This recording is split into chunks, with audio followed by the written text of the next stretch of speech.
Today's Sunday session is brought to you thanks to the fine folks at More Beer. Visit them right now at morebeer.com.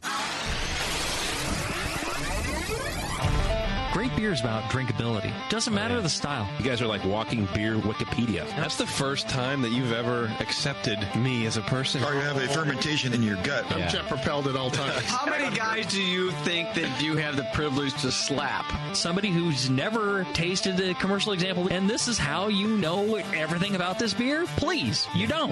I think that's bullshit. I think it's bullshit, too. Wow. Are you guys going to arm wrestle? No. We're going to teabag fight. Yeah. You heard of Junkyard Wars? Can I get another high five, Beavis?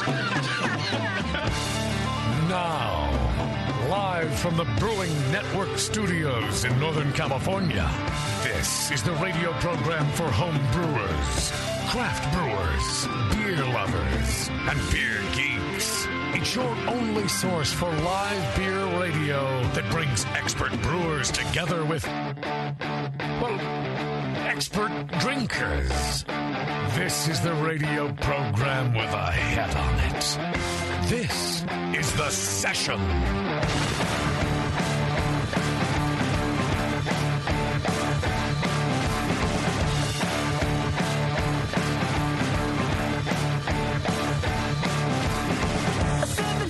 Good evening, everybody. This is The Session. It is a Monday night, December 11th, and it's almost Christmas time, and I'm very excited for that. 2 weeks away. I enjoy getting gifts. Getting gifts. I mean, they say that it's all about receiving or about giving, but that's not true. It's the receiving is really what Christmas is all about. Do you tell them exactly what you want? Otherwise, I'm usually like, okay, nice idea, but I'd rather have something else. I do have those family members who don't understand me. You know what I mean? Well, it's hard. I mean, personally, my interests changed over a couple, 2 or 3 years. They changed quite a bit. So sure, I wouldn't expect them to.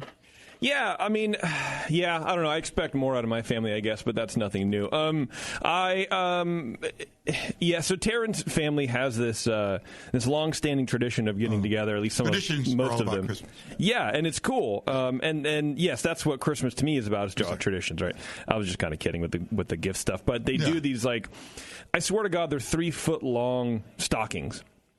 They're like a jumbo, oversized stockings. Right, and a hefty diameter, I assume, as well. Oh, they're probably you're giving me like over 3 feet long. They're probably 14 inches wide.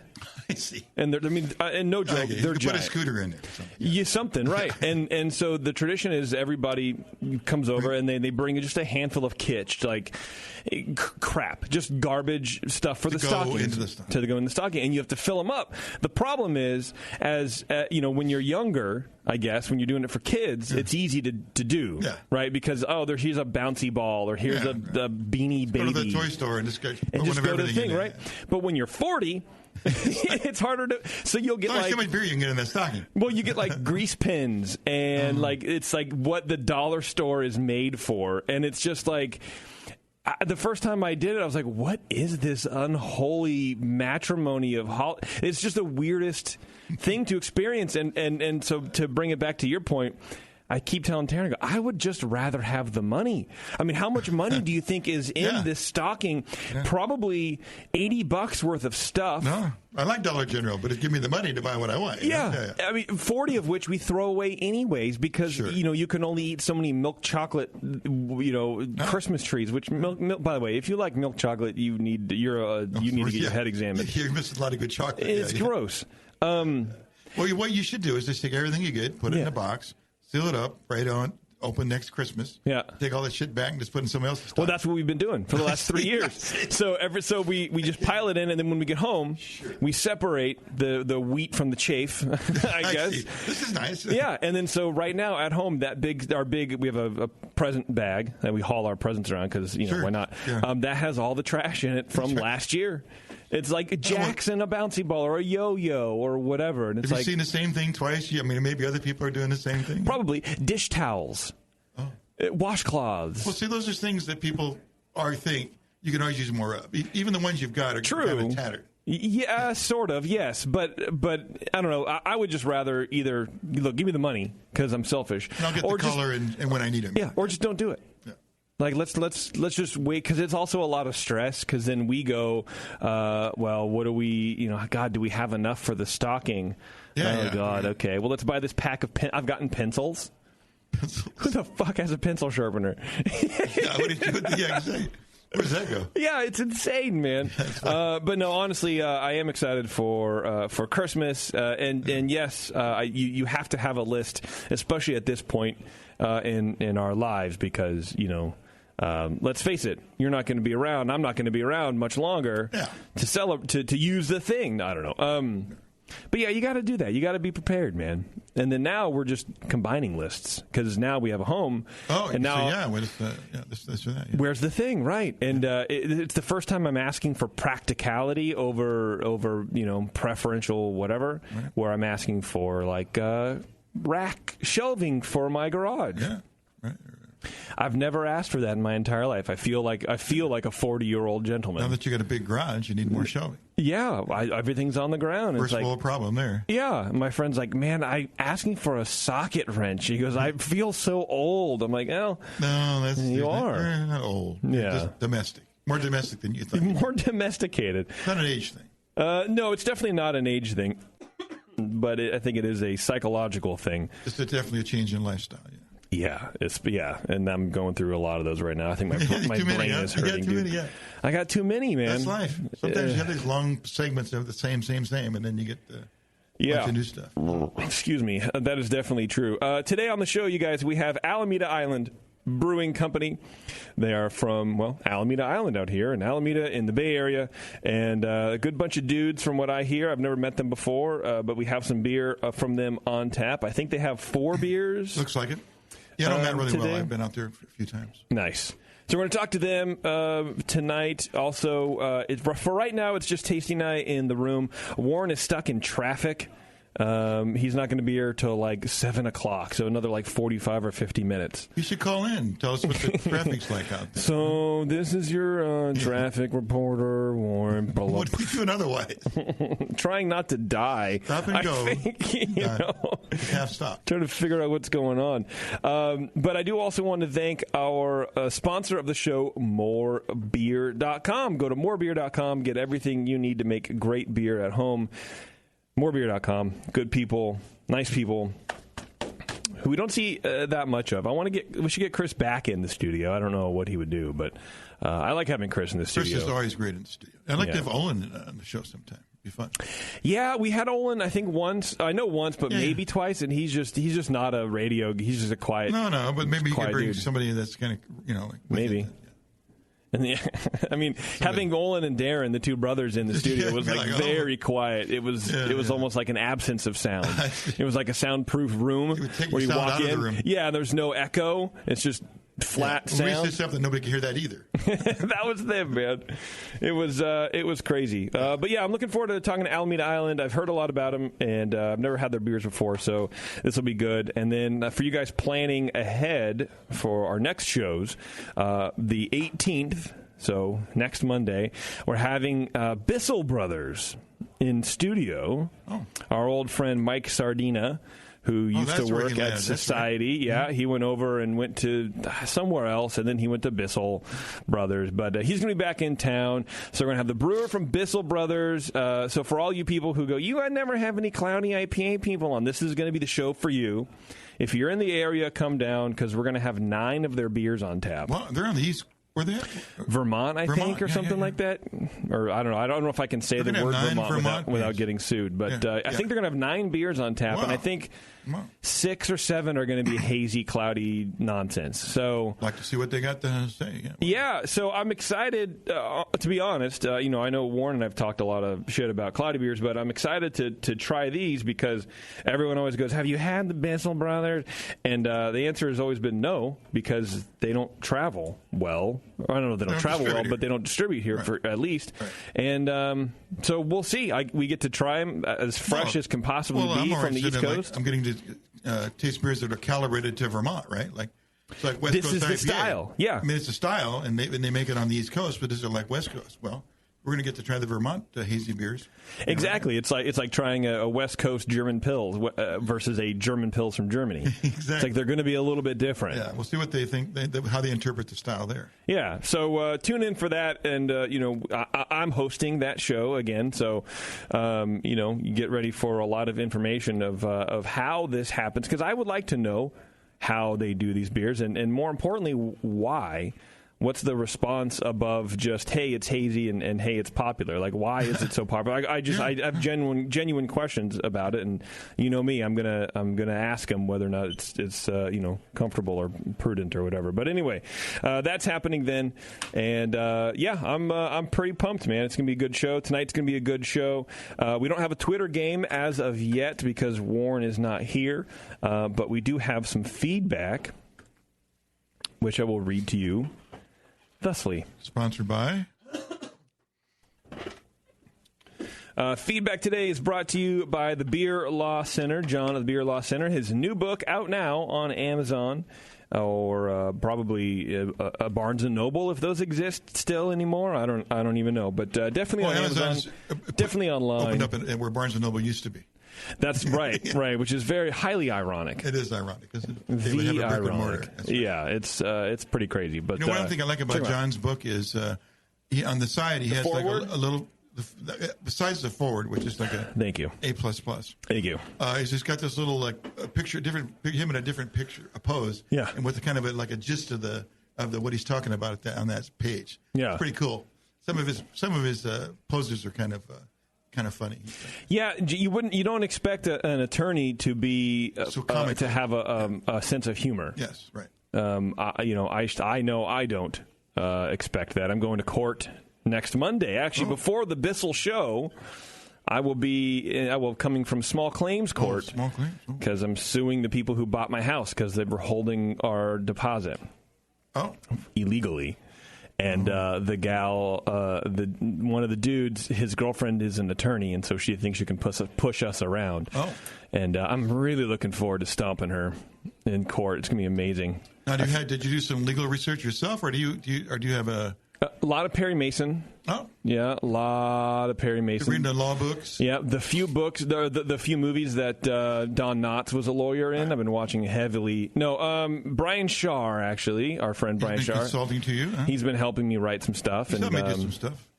Yeah, nice. When I gave my logo to 21A to use, he was the guy that wrote up the deal for me. Oh, there you go. Yeah. There you go. Yeah, he's actually coming out to my house tomorrow to prep for court. But, court. Man, I tell you what, dealing with this broad, she is the stereotypical lawyer. But she kind of sucks. Actually, really sucks. Even I know she sucks at it, just reading her emails. Yeah. But she's the reason why people hate lawyers. She's just so aggressive, and when there's no reason to be, I don't know. Anyway. So I'm not looking forward to that. So actually, Monday's show might be a total shit show. I might be super wasted, or I might be in a good mood. I'm anxious to hear how things went. Yeah, me too. It's not like it's continued or it goes to jury. They decide right there. They decide right there, but you can appeal. Oh, you have an appeal? Oh. Yeah. So there you go. Anyway, this is from, I believe this is from Kevin Dixon, but he says, good tidings. What's up with the no-boil kits for more beer, yay or nay? And was this inspired by the no-boil Jameel handicap during the Brewcaster Challenge? Probably not. And then what's up with the no-boil beer kit? I've never heard of the no-boil kits. I feel like an old guy that never caught on to the new shit. I've heard of no-boil brewing, but I didn't know they had a kit. And that home brewers were embracing it. Yeah, that's news to me, dude. I'm on their site right now to see if I can figure it out, because I've honestly have never heard that they had no-boil. Yeah, Bohemian Pilsner no-boil kit. I mean, look, the only thing I can say is that if More Beer are selling it, then I know that they have done research in the shop to make sure that these are not only drinkable beers but good beers, and they come out great. So that's the only thing I can go on is just More Beer's reputation. But I've never. Okay, but it's no heat. So there must be it must be a all grain beer. No, they're extract. They're extract, and there's no boil. Is there no heat? I don't know. Literally as much as I do right now, buddy. I don't know. It's like put it in the fermenter, add water, and add yeast, and wait. Yeah, maybe hot water. I don't know. Like I said, it makes about 2.5. They're 2.5 gallons. Okay. So I guess if you really want a beer very quickly. But yeah, I don't know, man. I would say give them a shot, man, and let us know. I have, honestly, again, no clue. But More Beer doesn't really sell anything. That's terrible. So no, they should put that in the campus bookstore. Yeah. That's a good way to make alcohol, it sounds to me. And then here's another one from Kevin. He says he's awaiting this year's. He goes, I'm awaiting this year's Christmas show and thought about last year's Yule log. Oh, that what's her nuts brought in? Kim Shimke, the Yule log. Oh yeah, it was like a terrible pastry or something like that. I don't know what you're saying because you're not on the microphone, Beverly. But thank you for trying. Thank you for playing along. You've been a great audience. I'm sorry, I'm on a delay. I'm listening live. Why? Why don't you actually... Because I'm trying to make sure live stream works. Oh. And does it work? You're an idiot. Okay. Anyways, I got my annual B&N gear shopping done and will be linking my holiday Amazon shopping to do my part in keeping toilet paper rolling in the stalls for Justin's most recent sharding incident. Hey, shit happens, he says. How's the Secret Santa going? Are we doing a Secret Santa? The forum is, yes. Oh, the forum Secret Santa. That's right. Okay. Enthusiastic following there. Great. Yeah. I don't know, man. Check the forum, dude. We don't. The forum is like its own entity right now. We have no interaction with the forum, which is a little disappointing. Sorry, the email's so long, but let's be honest. You guys can use all the content you can get. Just kidding. You're all amazing at what you do. Thank you for the info and entertainment. Thanks, man. This one is from Keaton. A long question, a long thing, but, why not? Use guys and Bevo. I've been enjoying your special brand of podcast, a.k.a. drinking and talking shit, for about a year. I've never had a reason to write in until now, and I hope you can give the short story and one question some airtime. I'll try. I recently began reading John Sitzmenk's Beer Law, What Brewers Need to Know book. I'm about a third of the way in, and I'm really digging John's approachable writing style. I read JP's forward and felt much like I imagine he will soon feel, looking down on his new child's first turd, a bit nauseous and just glad he was able to stay inside the lines. For real, though, great job, JP. Well, thank you. I tried real hard, and it was a lot of fun. The foreword reminded me of the Myriad conversation from the 11/6/17 session with Rye Belleville. Then on page 106, John used Myriad. Yeah, that was we had a long discussion on that. Yes, we had a giant discussion, and, I thought Justin was actually going to say something nice about the thing, about my forward, but the only thing he said was that I used a word that he didn't think I used correctly. You never got around to the nice thing, that's all. Yeah, you had it loaded. He didn't expect that I was like sitting there so like, long. Really, dude? Really? Do you want me to go back to Carpool Showdown to your first episode and fucking tell you what I thought of that? You dick. Assuming I like this watched it. Professional thing going. That's cool. Yeah. Yeah, that's what people do. He says, despite the statements of myriad landlords and brokers, anyway, that was the sentence he used. A quick look in the Apple Dictionary reveals that both uses are correct today. Yeah, that's what I said on the show. You can use either one. It's fine. Though the original use is said to be the noun form, I hope that brings you all some much-needed closure. Here's his question. I planned to open my own nano brewery one day and will be focusing on providing craft beer almost exclusively out of our tap room to the locals and tourists. The market I am in is very underserved in craft and has huge potential, and it has a solid stream of weekend, winter, and summer tourism. But, watch out for the fall, I guess, dude. Come on. I'm aiming to keep my capital investment lower and let the business build itself up slowly and ideally with less risk. Do you guys think this is a valid business model in today's overcrowded craft beer scene, or do you think it's wiser to try to raise more cash and go bigger? Dude, it's the best business model. We are unqualified. No, I'm fully familiar with the format. Well, that's what, if you have just one family, how many breweries? One guy, one wife, and one child. You could, and you're making 3-barrel system or maybe 2-barrel or 3-barrel, but not much smaller. You can make enough beer and fill enough taps to have like a nice little multi-tap tap room that could cover all the basic styles, and people could come in and get a variety of beer. He needs to make sure, like he says, the market's underserved. To me, that implies there aren't many beer drinkers there, because if it's underserved, they're not drinking craft. So he might have to make sure he's got enough capital to withstand the slow buildup it's going to take him to actually make his own craft beer consumers. Okay, sure. Yeah. I mean, we've also said on the show that if you go smaller than 7 barrels, you're wasting your time. Well, so Depends on the overhead, the rent, But, he may have to brew like twice a day for every day. But that's then he obviously went too small. Yes. If you're brewing twice a day? Right. And you're, typically you get bound up in fermentation space. Not brewing, but fermentation. Like sure. And stuff. Right. Well, especially if you're doing lagers the right way. Yeah, I don't know, man. Depends on how small you're talking also, because he has no limits on that. Small for him could be 10 barrels. I have no idea what he's talking about. Yeah. I think what I would say, nano implies like 3 or less or something. Yeah. 5 barrels not a nano. No. 3 is. Right? I would say that, again, nobody on the show is qualified enough to, for you to take our word for it 100%. You should consult with people, obviously. Send an email to somebody else. Yeah, but I would say that, it's a valid business model to start small, but at the same time, you look at all the breweries who are opening up satellite locations.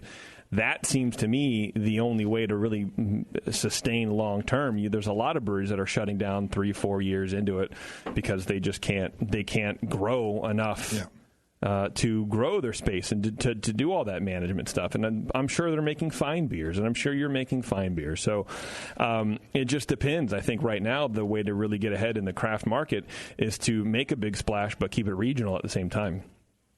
Don't try for distribution in 50 states, but I don't know. Just look around like Fieldwork. Look around at like Modern Times, and who was the other one we had on recently? Fig Mountain.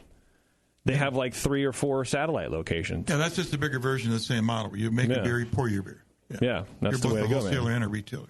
So both margins. You could raise more cash, but not spend it all up front. See how it goes, and then drop another location somewhere. Who knows? Whatever you want to do, man. It just depends. I think today you have much more. You have many more options. Yeah. I think 5 years ago this model would have been insane. Oh, we just opened a brewery a year ago. Yeah. Let's open another one 100 miles away. Right. Well, between now and then, the most popular way to drink beer is at a multi-tap brewery. Yeah. At the brewery. Right now. Right. I mean, that wasn't that way always. Right. So what's it going to be in 5 years, I wonder? True. It's really interesting. It's going to be interesting. It'll change. Here's a bonus question. What's a good way to find talented brewers to collaborate with professionally? I'm a home brewer and creating my own recipes, processes, etc., but I realize the need for diverse, long-earned brewing knowledge in today's competitive craft climate. Jesus Christ. That is a well-crafted sentence, young man. I would love to find a business partner that could potentially be our head brewer, and I could assist and focus on running the business side. Well, so you want to hire a pro brewer to invest in your company, like with sweat equity, it sounds like? Like come and be our partner? Well, sweat or otherwise. Sure, yeah. But, let's face it. If you're a brewer, you don't have, $50,000 to plunk down in a, whatever. I would think a large percentage of the head brewers that are brewing today have the vision of having their own place. That may be they own it completely, or they like go into something like this where somebody will give them an easy entry into being part ownership of the place. Yeah. So I would steal somebody right off the bat. I would find a good brewery in your area and find out who the brewer is and arrange to meet him and maybe just a contact thing where you're asking for recommendations from him about who he might recommend. Mm-hmm. Maybe, make it, ask him, would you be interested in this kind of thing with the part ownership? And but it could be the kind of thing where we'll pay you X amount of money, but X plus, but 5,000 of that a year is going to go towards your purchasing shares in our company. Mm-hmm. They'll work for less, basically. Oh yeah. That might happen. Work for sure.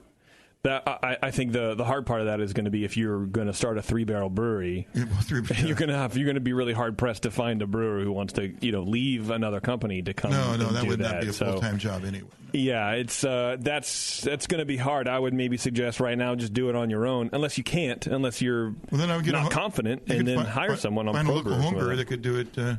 2 nights a week and Saturday or something. Or maybe you have 3 brewers, maybe you and 2 other dudes, and you can kind of split the tasks up that way until you get a reputation. You could do the dry hopping and have somebody else do the hot side, the brewing and stuff like that. Yeah. Anyway, he says, thanks so much for what you've done and continue to do for us craft beer lovers. Happy holidays and congratulations to you guys on the new Hop Grenade, whatever, and JP on the coming baby. Thank you. This is from Dave. He says, I'm working my way through the archives and listening to the episode of the session from 10/21/13. God. I remember that one. Torturous. During the news segment, Justin discusses the Kickstarter campaign for the Pico Brew. JP is immediately negative about the whole concept and doubtful the unit can make decent homebrew. Hindsight isn't just 2020, it's also ironic. Sick burn, Dave. I'm so burnt. Here, hold on. Let me Google my local burn center. Hold on. Okay, I got it. Yeah, hey, I was wrong, and I've admitted it. And if you put down the email for half a second and listen to the next show, you'll hear that. Every once in a while, actually, that might be the first time, Tasty, that I've been wrong. That might actually be the first time I've been wrong. I haven't seen the scorecard, but I don't remember. I don't think about you being wrong a lot. So see, could be right. Yeah, there you go, straight from the mouths of babes. Why did I just check my email? I'm so obsessive with my email right now. I was, first time I was wrong, ladies and gentlemen. It was on 10/27/13 or whatever that was. You know what? It's fine. Also, you know what, Dave? Send that email to Denny Kahn, okay? There are a lot of people in my court saying, he'll appreciate it. Yeah, they're, this can't make good beer. And then you try it and you're like, wow, it really can. So, but I'm not trying to plug him, so whatever. Okay, we are going to take a break.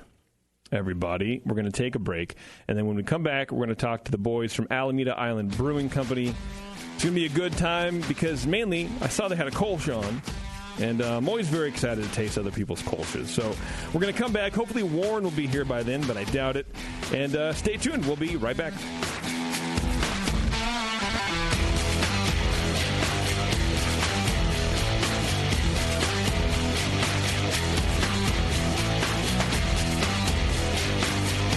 You're listening to the Brewcasters.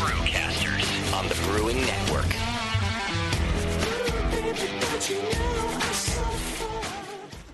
Are you a member of the White Labs Customer Club? If not, you should be. It's the easiest way to earn free stuff for turning in your old homebrew labels from either Vials or Pure Pitch. All you have to do is save your labels and redeem them for things like free yeast, an exclusive White Labs t-shirt or sweatshirt, and even the opportunity to brew with the yeast man himself, Chris White. Signing up is easy. Just go to whitelabs.com/customer club, fill out the registration form, and then mail in your labels. They will return the favor by sending you awesome White Labs swag. Go sign up today at whitelabs.com/customer club. White Labs, pure yeast and fermentation since 1995.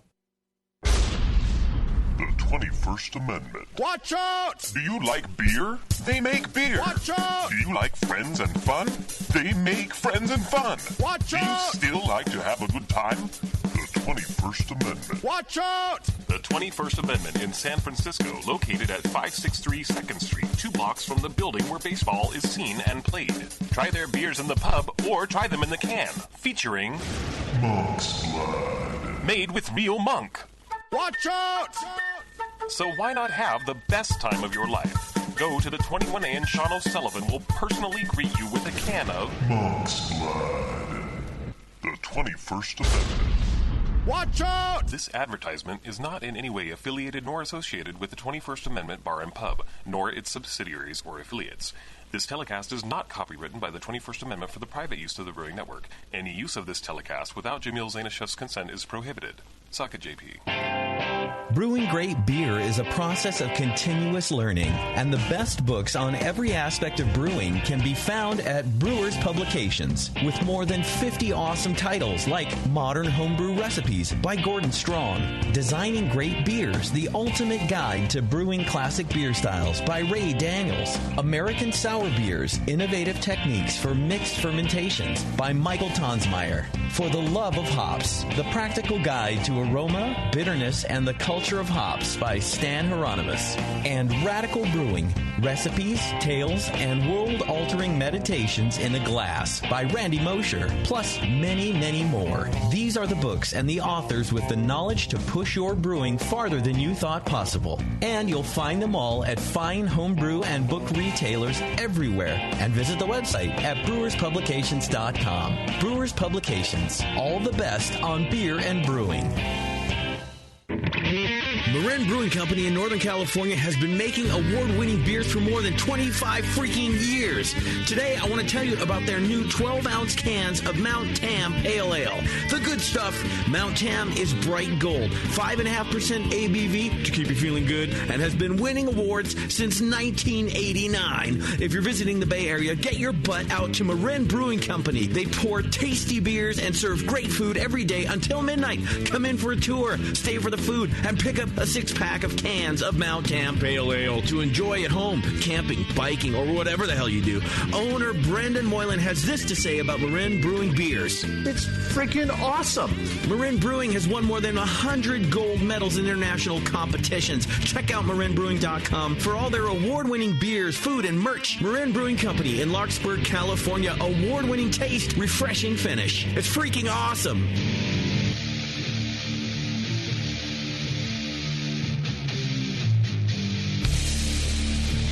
This is Corey King from Side Project Brewing, and you're listening to The Session on the Brewing Network.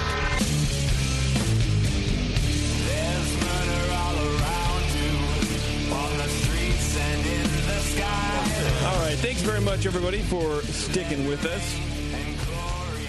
Before we do what we do the best, which I imagine is drink lots of beer and then burp into the microphone, have you guys heard about the Session Beers book from our friend Jennifer Talley? It's low-alcohol session beers because, you know, they've taken the craft beer movement by storm, apparently. Just ask England. By more than half of the fastest-growing brands are beers with less than 5% ABV. Actually, I'm drinking a pale ale. That's 4.8 right now from Bagby, and I drop to one knee and openly weep and thank you when I see beers that are less than 5%. It's a rare thing. It tastes great, yeah. Despite the craft beer movement taking it by storm, I don't see a lot of them. Yeah. But anyway, if you want to brew these beers, which I highly suggest that you do, because make the better versions of them, right? I will like you better than I do now as a home brewer for sure. If you guys buy this book and hone your session beer brewing skills. It's from Brewers Publications. It's called Session Beers, and it's written by, of course, World Beer Cup and Great American Beer Fest award-winning brewer Jennifer Talley. She explores the history behind some of these beers, past and present. You learn how stouts, sour ales, experimental IPAs, and more of your favorite styles can be brewed to be less than 5% without sacrificing taste or balance, which is important too, man. You gotta have everything balanced. Because if you don't, it sucks. Gotta have some body in those. You gotta have body in it, dude, or else it's like, oh, here's malt water. You must be drinking like Kirkland Light or something like that. And it's just like, well, all right, malt soda. But anyway, check these out. Order this book. You can order more books and other books at brewerspublications.com. All right, Matt, right, from Alameda Island Brewing Company. Yes, sir. Thank you so much for having us on board, man. Of course, yeah. Thanks for coming in. I appreciate it. Oh, our pleasure. Trust me. Yeah? All right. It really is. Tell me more about that because, no, I'm kidding. Totally kidding. Totally kidding. So do me a favor, man, before we get too far into this and the beers and stuff, how did you start with this whole thing? This whole brewing beer thing. You were a home brewing? I was. I have to give a shout out to my boy Stuart Hall. He came into work one day and sitting in a cubicle, miserable life. Yeah, where was work? Where was miserable cubicle work? I don't want to call those guys out too bad, because they really did give me a good job. Well, I'll tell you what. I had a friend who used to tell me that, there's a reason that work is a 4-letter word. So don't feel too bad, and but if you don't want to tell it, that's fine. You know what? Those guys are great. I enjoyed what I was doing. I learned a lot, but my boy Stuart came into work one day. He drops a beer on my desk. He's like, "Hey, try this." I'm like, "What is this?" It's like, "I made beer at home." I'm like, "You can do that?" That's the same happened to me.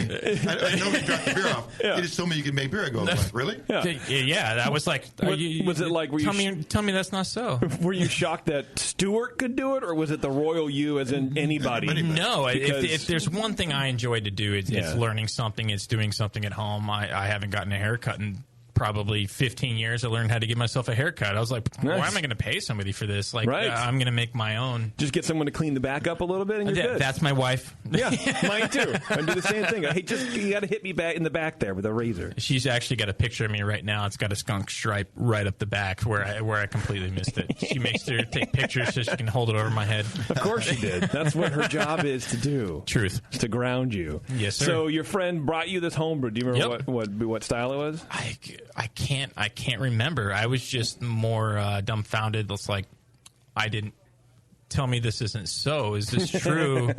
Went down to the local homebrew shop down in Riverside, California. Riverside Rob, giving you a shout out.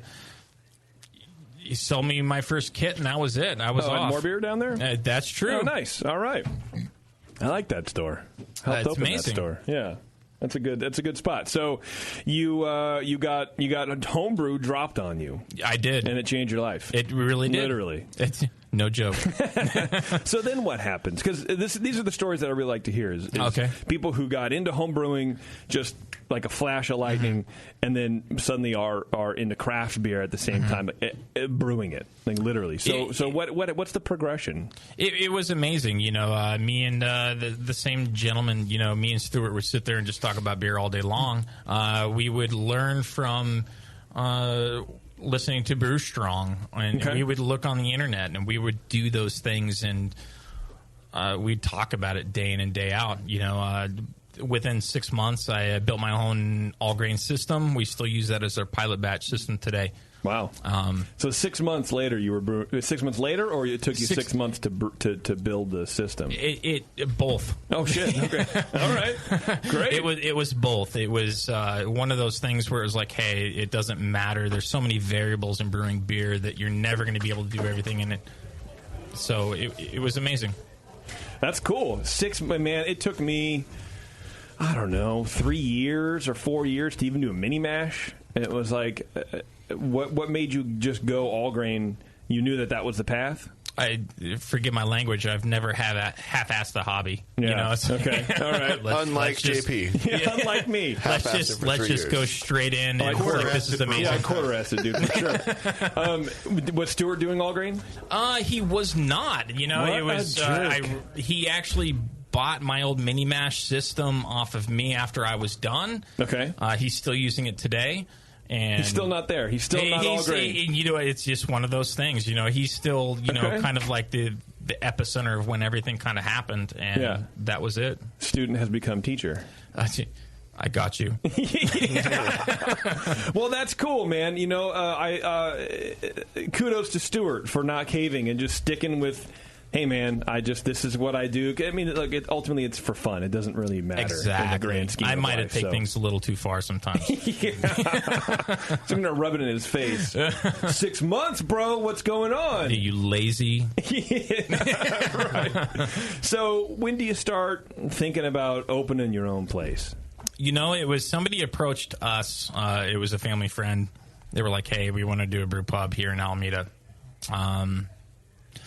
I told them, don't deal with the restaurant industry. You know, down where I was from in Southern California, Hangar 24 is 2 blocks from my house. Oh, geez. They have a killer Kolsch, I think, right? They're Hellas. Hellas, that's their what it is. Hellas is really amazing. Yeah.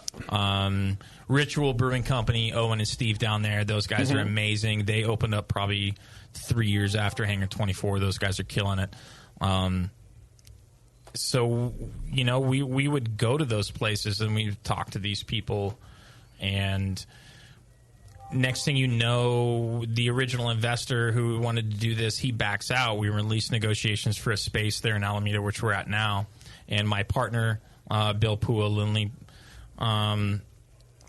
amazing people, very smart people, engineers, throughout the whole family. They were really the epicenter. They flew down after this person had pulled out, and we had the lease negotiation paperwork already ready to go. Oh, wow. And he's like, hey, I think this is a great idea. You know, take me through the steps. So I took him through a batch on the homebrew system. Took him down to Hangar 24, took him to Ritual Brewing Company. Like, hey, this is kind of what you want to do. And, you know, I might have wanted to go smaller. I'm a little more risk averse. and these guys were amazing. He stepped up to the plate and he says, let's go big.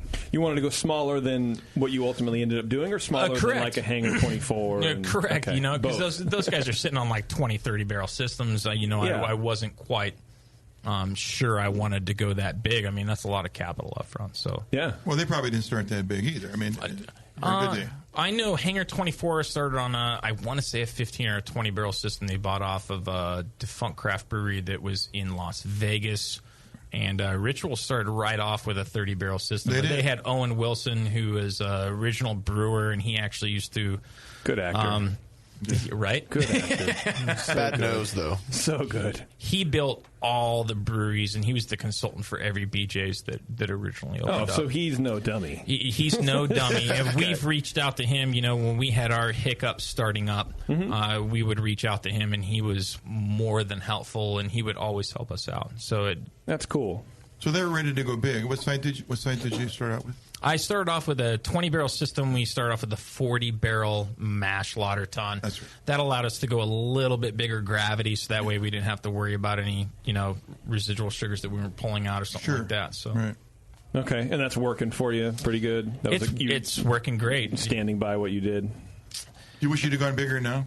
Yeah, because some people come in and they regret the first system they get is usually the learning system, right? What capacity to get, what they should have done, or whatever. But are you stoked with what you did, and you think you made the right choice? It took me long enough to go from 10 gallons to 20 barrels and get it right. Okay, that I don't regret the decision that we made. No. What do you mean get it right? Talk about that. It's a tough translation going from a 10 gallon system. Maybe we're a little naive at first, but we're trying to get into a 20-barrel system, and the numbers are off. Nothing is going to work the way you think it's going to work on a homebrew batch. So it really doesn't. So what happened? So your first batch, so you're open, and we'll skip all the other issues because we're here now and whatever. So your first batch, what was it? What did you run on that thing? We ran our alt beer. Okay. All right. We didn't quite. We were assuming a certain efficiency rate because so the efficiency was actually a little bit lower than what we were expecting. Talking to other people, it came down to our mill. We're running a strip mill versus another mill. There's all these variables in the equation, but it's okay. Overhopping, underhopping. We were trying to dial in this system, and nothing quite worked the way a 10-gallon system does. That's what was intuitive for me. So, and it's not. It doesn't. It's not time to X is your new recipe. That's for sure. Okay. So because I'm glad you said that, honestly, because we do have people who come and go, oh yeah, it scales up. No, it does not. Okay, right, and it's because of things like, well, your mill is different. Everything's different. The mill we use at More Beer, it's an industrial mill, but it's not going to be the same mill that you buy. Correct. It sounds like what is a stripping mill? It sounds like a place I want to feed dollar bills into. It really does. Instead of using like knurled rollers, it actually uses teeth. So we actually lose probably about 5% of what we're doing. We're actually in the process of replacing that mill. Okay, with a roller? Correct, because we're not actually getting a good crush. Some of it's getting over crushed, some of it's getting under crushed because it uses teeth instead of using rollers. Yeah. So we were really trying to do a balancing act between being able to lauter and trying to get the best efficiency we can. Are you going to have to kind of reformulate your beers when you get the new mill? The first batch we do on the new mill, we're definitely going to have to make sure it's a double batch. We're doing a 20-barrel system in the 40-barrel tank. So after that first batch, we're going to have to sit there and redo all the calculations, say, okay, here's the new efficiency we're getting, and then we can make those adjustments on the second edition to make sure that we maintain consistency. Okay. Huh. That sounds hard. Sounds like math. It's really not that hard. There's harder math. It's something everybody here listening to all the home brewers know how to calculate efficiency. It's the same thing, for sure. But it's literally going from one to another. We have to make sure that we're double batching on a batch.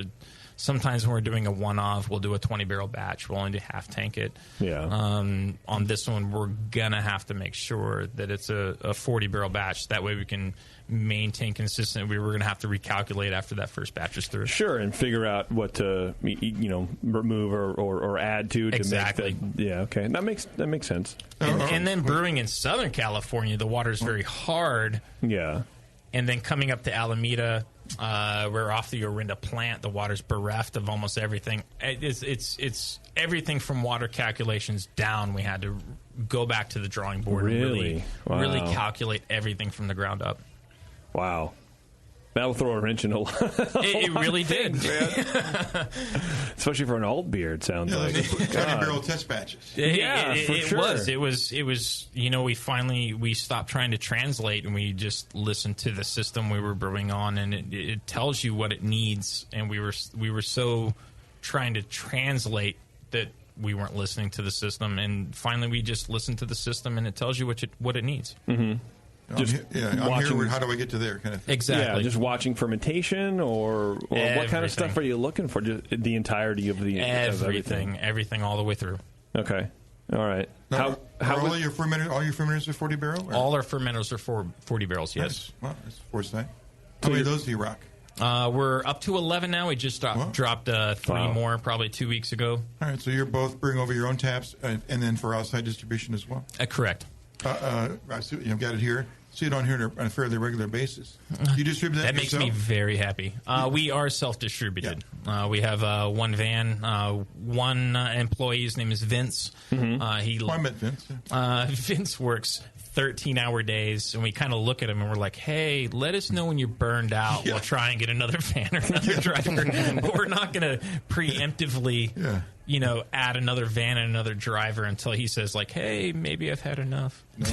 Yeah, that's pretty hard. Well, hey, if Brian from Moonlight can do it for 1,000 years, I'm sure Vince can handle it too. Listening, Vince.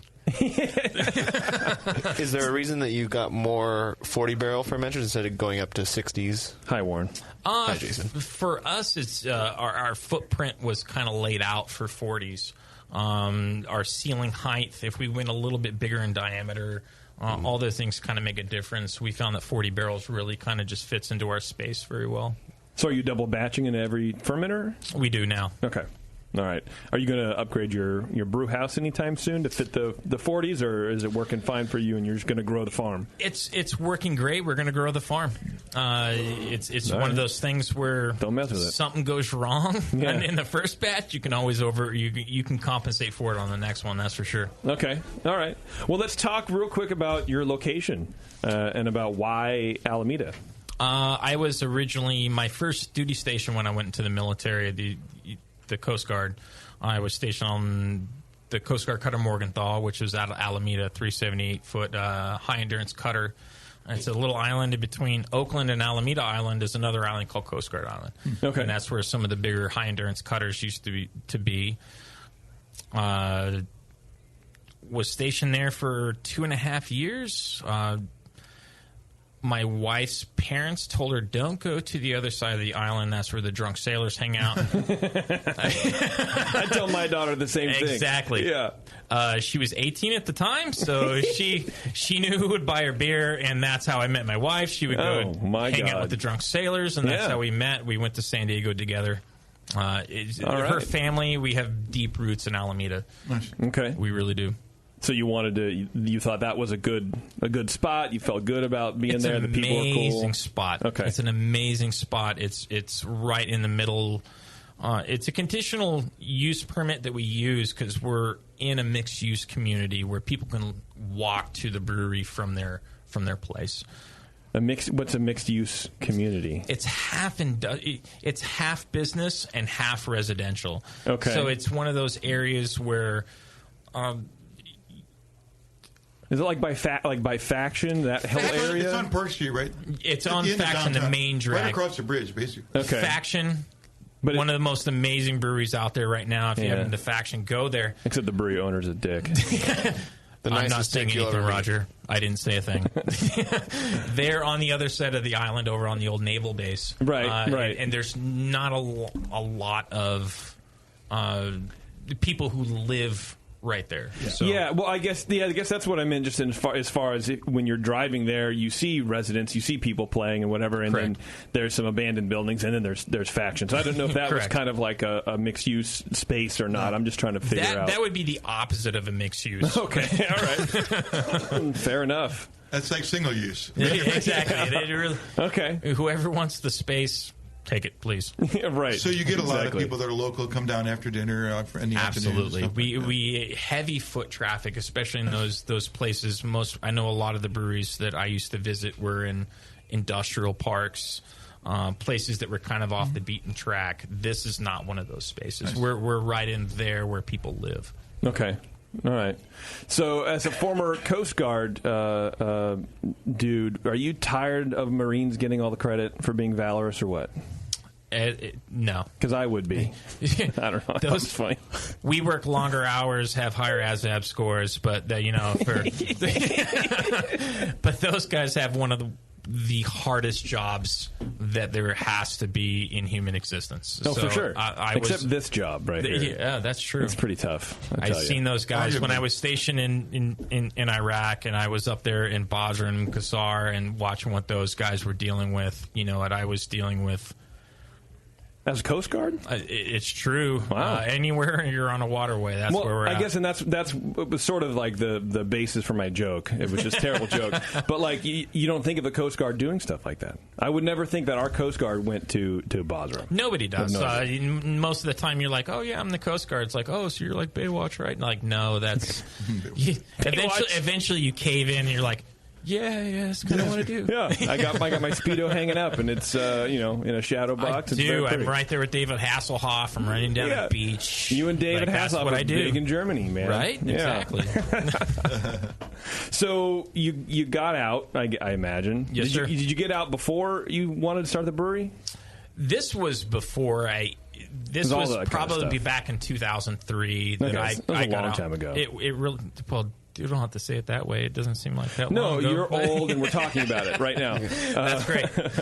I went to the Coast Guard. I knew I wanted to go to college. I used the GI Bill. I went to college. I graduated from Hayward State, now Cal State East Bay. Mm-hmm. So did my wife. She got her master's from that location. Nice. Then I ended up as an analyst regulating casinos in Southern California, where my boy Stewart's still at. Learned a lot. I'm just not meant for a cubicle. That was going to be the death of me. Yeah. It really was.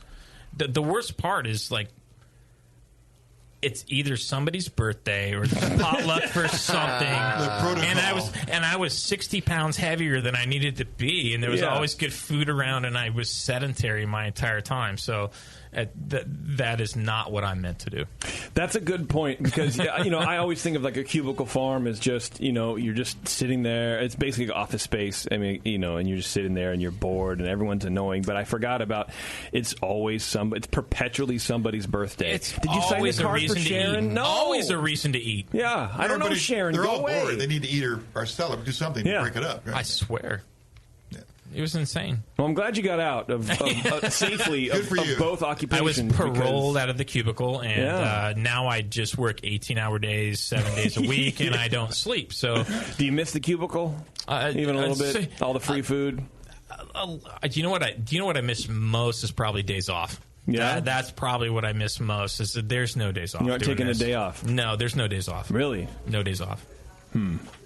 That sucks. There's always something to do. Oh, really? Yeah. I might have been naive. Okay, a lot naive. But, I'll just make beer and sell it. And then that's what I'll do. Yeah, you better be prepared to work your ass off. That's for sure. Well, that says to me a lot more about the maturity of the company and the business. I mean, because can't you see a time where somebody else does a lot of the work that you're doing as you get bigger? As we get bigger, they take on things that I used to be doing, and I always find myself doing something else. Okay. There's always something to do. It never stops.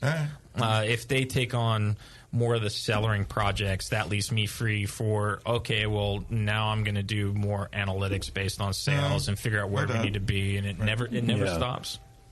Do you see a point where it'll eventually let up? Like you'll eventually hire somebody to do something, or Or like you just said, is that just going to leave you free to go find some other weird task to do that nobody else is doing right now? We just hired on a GM, one of the most amazing people and one of the most amazing... Jesse. Oh, you know him. I know Jesse. Yeah, he sent me a text a minute ago. Jesse Saranana from used to be from Triple Rock. Oh my God! And by the way, he says hello. You landed Jesse. Hello, Jesse. We did pry him out of the walls, man. Well, he was on his first retirement. Apparently, I don't really know what that means. He's a good catch. That's a great guy.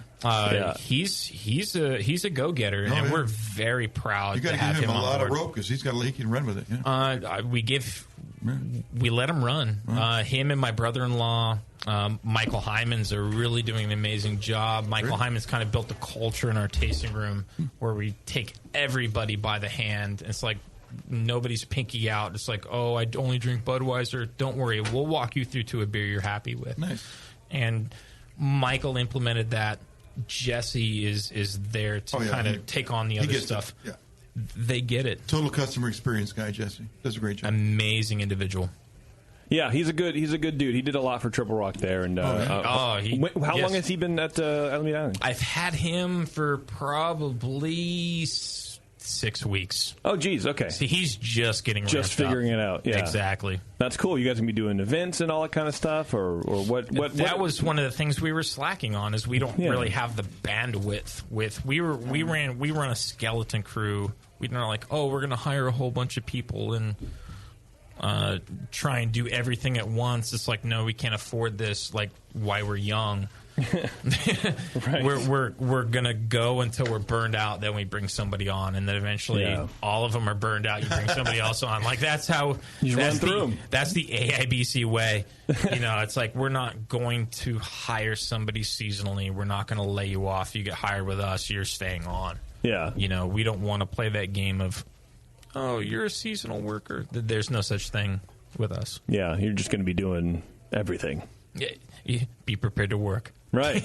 I like it, though. I mean, I think that it sounds like, the community is responding really well to the business model, to the beers you guys are brewing, because otherwise you wouldn't have all these jobs. I sure hope so. Yeah. I mean, I can imagine that they are. What kind of beers are you brewing? What do you say that you focus on? If you have a focus, which is totally fine. We don't really have a focus. That's a wrong answer. God damn it, probably. Matt. Let's damn go. It. Come on. Any other answer? Any other answer? Yeah. Okay. I always enjoyed classic German styles. That tends to be my focus. I love Kolsch. I love alt Doppelbock, Maibock. Like that's what I love. I love IPAs. I love pale ales, but that's not where I gravitate towards. I like the low ABV, noble hopped, super clean and crisp. Like those are the beers I love. How do you find that people are responding to those kind of beers? Because a little bit more and more now you see, wow, Tasty's robots talking to him. Get off your phone, bro. His neural implant. Giving him directions to go home. Yeah. You're done. Time. Please get in the car. He has more friends on Facebook, I swear. I have a demon in my phone. I swear. Tell him to shut up. You do. To these low alcohol beers, because forever and ever it's always been IPA rules the playground, but now you see more Kolsch. Now you see more actual Pilsners. Thank God. Yeah. But are people digging that, or is it still kind of like pockets of resistance? It's a 50-50 mix. You have those people who come in, they want I'm fine with a that New mix, England style IPA. They want a West Coast style IPA. They come in, they want a Doppelbock or a Kolsch or a Pilsner that's clean, maybe a Scotch ale. It's like we try and run. Scotch? Someone actually asked for a Scotch ale once? There's one guy in the Bay Area. Well, I want to meet him because that dude's my hero. He's in our place every day. Right, yeah. Wow. It's one guy. My brother-in-law, Michael, he's the general of the Haggai Army. We run a beer called, we want it to be called the Sea Hag. Yeah. But now we call it the Sea Haggis. Thanks to the trademark electronic search system. Oh. Yeah. Gotta love that, man. You got to double check the names of the beers. Yeah. And that was supposed to be a one-off beer. He built up a following single-handedly around a Scotch ale that we cannot take it off. It's on year-round. Really? And people will riot right in our tasting room if we ever take that beer off. That's great. Well, Scottish people tend to be angry. That's right. And well, their violent. knees are To a cold all the fault. time. Yeah, right, yeah. To a fault sometimes. That's great because if you came in here and like Warren, let's say you came in here and told me a story about a brewery who had a Scotch ale as a year round, it was like super popular. I'd say it was this 1994, Right. but and not in a bad way because it's those styles that helped build craft beer to begin with, and everyone Very fucking true. forgets about them. But Very true. Now it's everything. Well, what do you have that's super cloudy? What do you have that's super bitter? Well, We've got it all. And that's you good. better be able to run the gamut these days. Nobody wants to go into a place and be like, okay, they only do this style of beer or this style of beer. It's you better be able to run the gamut now. Yeah, they're a production brewery, and they only have their 4 core styles plus 2 seasonals. That's not going to work. You're basically running a multi-tap. We got to cover all the styles. That's very you have to cover all the 2003, styles. dude. Yeah. And it's just like I'm drinking our we call it our Island Haze. I just spilled it threw it everywhere, all which over is true. I yourself. just threw it right in my crotch. Yeah. Well, I was trying to spin it to make it look cool. That's So how you. get That's an how you aroma drink it. smell. And you reverse drink it. You pour it into the bladder. All right. Yeah. New England styles are coming up. I wasn't really excited about this particular style. I hear you. On the West Coast. I hear you on that. Right? Yeah. It's like ask it's for not it, clear right? if it's not beer. People are revolting now, some brewers against this style, but it's probably our fastest mover now, and it really surprised me. It really did. Yeah. We had people coming in. We have a customer, Chauncey, and another gentleman from Maine. His name is Josh, and they come in and they were dropping Treehouse and Trilliums. And they were just like, "You got to do it, bro." And I was like, "No, I don't want to." It's Alameda Island. We don't do hazy. They're right. And finally, I broke down, and we did all the research we could to figure out how that beer was made authentically in the right way, and we did it. And all of a sudden, overnight, that's our number one seller. It's just that simple. Did you not like them at first when you were drinking them, or why didn't you want to make one? It is that reservation. You know what? When you learn how to brew, it depends on who you're learning how to brew from. And there's a certain aesthetic quality to beers on the West Coast, and it's been that way for so long that you see a beer that comes out and that looks like, what does that look like? Looks like Trube. It does. It looks like the bottom of a tank. Yeah. But I think Roger Davis used those though. exact words. Like, did you get that from the bottom of your tank? Yep. Oh, yeah. That's where that's where I keep all of my NEIPA at the bottom of my fermenter. Exactly. What's wrong with you, bro? Yeah. But no chunks. And no chunks. Just cloudy. Just cloudy. So, have you come? Those are the good ones. Were you tasting them? And did you see the appeal? Did you see the appeal before you made it? And have you come around to it now? I mean, you're drinking it. So It you was must like probably it, 40 beers in. You learn that's to your threshold. I guess I'm going to saturation put point. an arbitrary mark of 40. Okay, I love it for any new style. Okay, all right. He said, and they brought in all these beers, and I'm like, hey, I see the appeal. The bitterness is low, the mouthfeel is very heavy, and they're easy to drink, but you still get a big hoppy finish to these guys. But it's definitely the opposite of a West Coast IPA. What is that noise? And not only that, it's probably Tasty, is that your phone? Tasty, stop It's having been so many chiming friends. for like the whole show, and if we can kill it, that'd be cool. Yeah, I mean, I don't know. Well, I mean, God bless you for making it. I don't know what to tell you. Believe it or not, there's a lot of nuances to that beer that nobody. They're like, yeah, it's the Trube of whatever, but I mean, the chloride to sulfate ratios are switched. It has to have a certain yeast. I dry get that hop at a there's- certain rate. It has to be a certain yeast strain. Yeah. Heavy protein malts. Would you say that it was a research challenge to It figure was it out? for us. Okay, We and didn't- maybe that was the draw in the beginning? I think so, because Okay. I love to learn. It was, how do you make these beers? And there was 30 different threads around 90 different boards. Like, this is how you make this style of beer. And we're like, well, fuck it, we're going to use all of them. Like, that's what we did. And All right. like, ta-da, it worked. All right, applesauce and flour and no flour. I don't know. I'm just throwing shit out there. No flour. No flour. I look down on flour. I look down on flour, which is kind of weird, but Yeah, well, we'll do anything else but adding flour to beer. Well, speaking of the haze craze, White Labs, if you haven't visited the vault for homebrewers at whitelabs.com, it's their collection of specialty one-of-a-kind strains where you're able to pre-order and decide which strains are released to your fellow homebrewers. All you have to do, go to whitelabs.com/thevault, place a pre-order on the strain you'd like to use. So if you're into that haze craze, the WLP 066 London Fog Ale Yeast is a great choice for those hazy New England-style IPAs. And White Labs has already released it twice already, so make it a third time, dude. Don't wait. Visit whitelabs.com/thevault to learn more and place a pre-order today. Okay, I think what we're going to do, Matt, is we're going to take a break. Sounds great. And then we're going to come back and we're going to drink your beers. Sweet. Which I'm all about because, like I said, you have a Kolsch, and I'm excited to drink it. Sweet. Are you excited for us to drink it in front of you? I am. I love that beer. Just finish the pint. It's good. All right, excellent. All right, everybody, we'll be right back with Matt from Alameda Island Brewing. It's the session. Hang on. We'll be here for you. You're listening to the Brewcasters. The Brewcasters on the Brewing Network.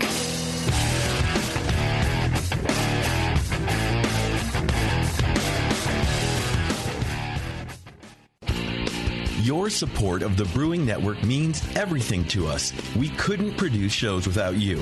And we love giving you something extra for that support, like Brew Your Own magazine. You already know it's a great brewing magazine full of recipes, equipment how-tos, discussions of beer styles, and brewing techniques. Whether you're new to brewing and just starting out or you're an old pro, you'll always learn something from the articles in Brew Your Own. Plus, they're amazing special issues like plans for building a Brutus 10 system, 250 classic clone recipes, and the Homebrewer's Answer Book. Brew Your Own magazine and BYO.com are awesome resources for any brewer, whether for yourself or as a gift. When you subscribe or resubscribe from the Brewing Network homepage, you directly support programs like this. Get a great magazine and support the Brewing Network.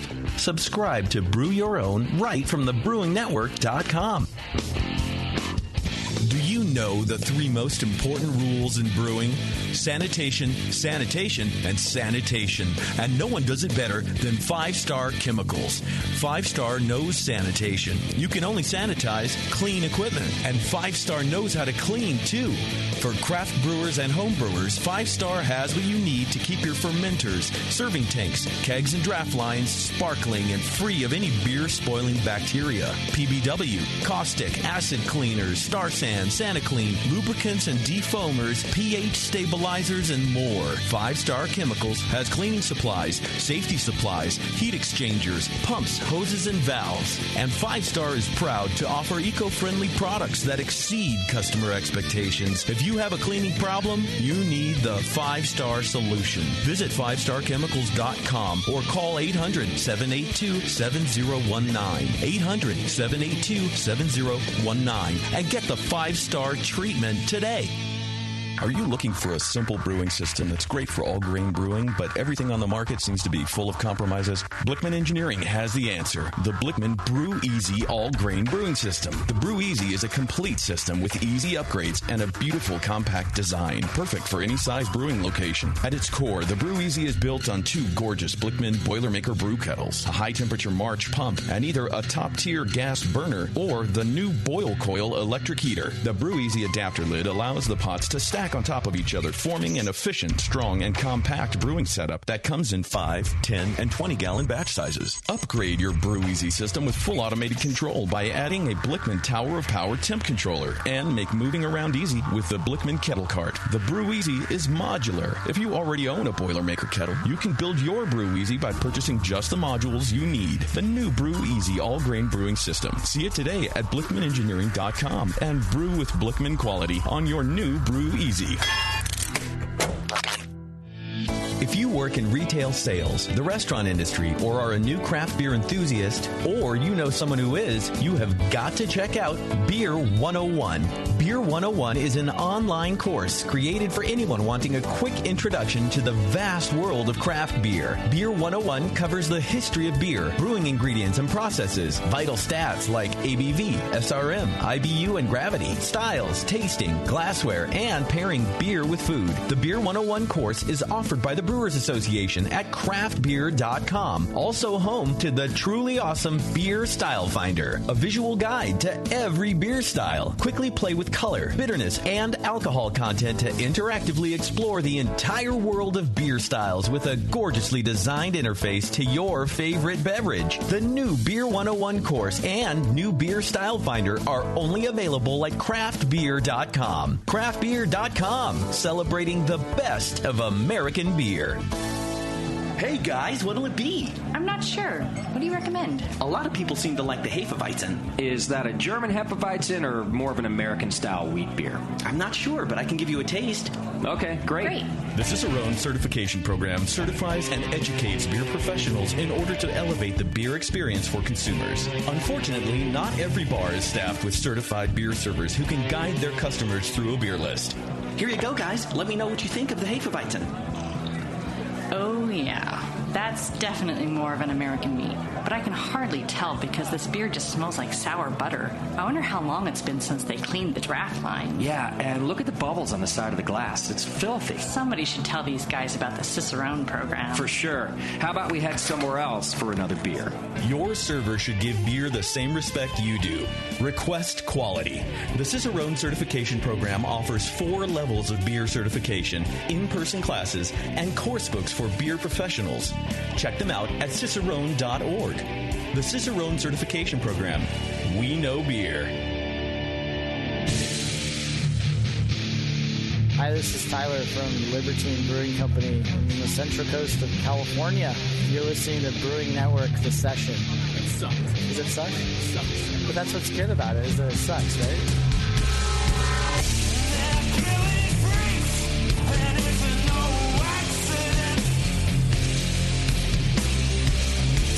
Thanks everyone for sticking with us. Just talking some beer talk on the break, and because that's what we do here, among other things. Before we get back to Matt and Alameda Island Brewing, I want to tell you guys about, of course, the craftbeer.com beer and food course. And we like food here because, let's be honest, if you're drinking beer, you're eating food at the same time, probably. Unless you have a problem, because food is real good. It's the groundbreaking course that leads professionals and enthusiast chefs alike through the basics of pairing beer and food. The craftbeer.com beer and food course was built by a Culinary Institute of America graduate and certified Cicerone. There are 2 versions. One is a professional version made for chefs, restaurateurs, brewers, and hospitality professionals. And 2, an enthusiast version created for at-home chefs. Learn how to pair beer with your favorite foods, including chocolate, charcuterie, and chaise. You'll also get to ultimately know beer styles. You'll see data and stories that will convince you that full-flavored beer deserves a place on the menu along with wine and spirits. And, of course, it's free, so visit craftbeer.com and you can learn more. You're getting notes to look at the camera? Or is that for me? Where's that at? You. Camera is right here. But I don't know if you're on it yet or not. You might be. Here, there you go. Let me sign that off. No, that's not that one. That's this one. All right. So before we left, before we get to the beers, we were kind of talking beer styles and what's kind of hitting. And you said, of course, the New England IPA and Scotch Ale, which to me is such a weird juxtaposition of beer styles. They're complete opposite ends of the spectrum. Yeah. If it wasn't for a tasting room, Scotch Ale we would have taken that offline. I don't know, man. I love that. We have a cult following behind a Scotch Ale because nobody carries those. It's that's a malt bomb. Right. Everything's about the IPA bomb, or that's complete opposite end of the spectrum. So when we had that following, we just kept making the Scotch Ale, and people kept doing it. Uh-huh. Yeah, and they love it. Yeah, that sounds great. So, it sounds like, and we talk a lot on the show about building communities around beer drinking. We're getting hyper regional with what we're doing as breweries, right? As breweries progress and breweries grow, you need to grow that community. And it sounds like you've grown the community of, or helped grow the community, or found a community, or both, of people who have an eclectic taste, the eclectic range of beer. Because I mean, the taps, the handles you have don't sound like anything that I've ever seen at a brewery. There's just a lot going on. And I'm not saying in a bad way, of course. I'm saying like it's a very good, you found a great place, and it sounds like you're pumping out some good information and some good beers for people to be willing to try these styles. We run everything from Kentucky Common, which somebody had found the archival paperwork to from 1890. We did our research. We did our own little tweaks to the recipe. It's not traditionally to that recipe. To Scotch ales, a lot of traditional German styles, IPAs, hazy IPAs. We run West Coast IPAs, hazy IPAs, bourbon barrel-aged beers, Irish stout, Scotch ales. We want a variety in our place where somebody comes in and they're like, well, we don't like... We hear this all the time. I don't like hoppy beers. Yeah, that you mean you don't like bitter beers, and we turn them onto a hazy beer, and they're like, "Hey, this is great. It's very accessible to those individuals. Maybe they don't want that, so they switch to a Pilsner or a Kolsch. Maybe they want a little more flavor. Turn them onto an alt beer. They want a malt bomb, Scotch ales, Doppelbocks. We don't want to stagnate on one particular style. That's for sure. I appreciate that. Going into a brewery and every beer is the same color, and it's just variants on one style of beer, that's really annoying, and it's very old. And there's no driving of education. So you can't have that conversation with a new beer drinker. You can, but on the other hand, it's also very difficult for us because we've got to run so many different strains of yeast. Sure. We're not running 25 hours a day, man. One house. We're not like, we only run one house strain. It's like we're running 6 as it is with 11 tanks. And we try and harvest and reuse as much as we can and cut the pricing wherever we can so we don't have to extend that pricing on to customers. But we're not going to sacrifice the quality of the beer when you're drinking a Kolsch or whatever it is. We're not going to try and run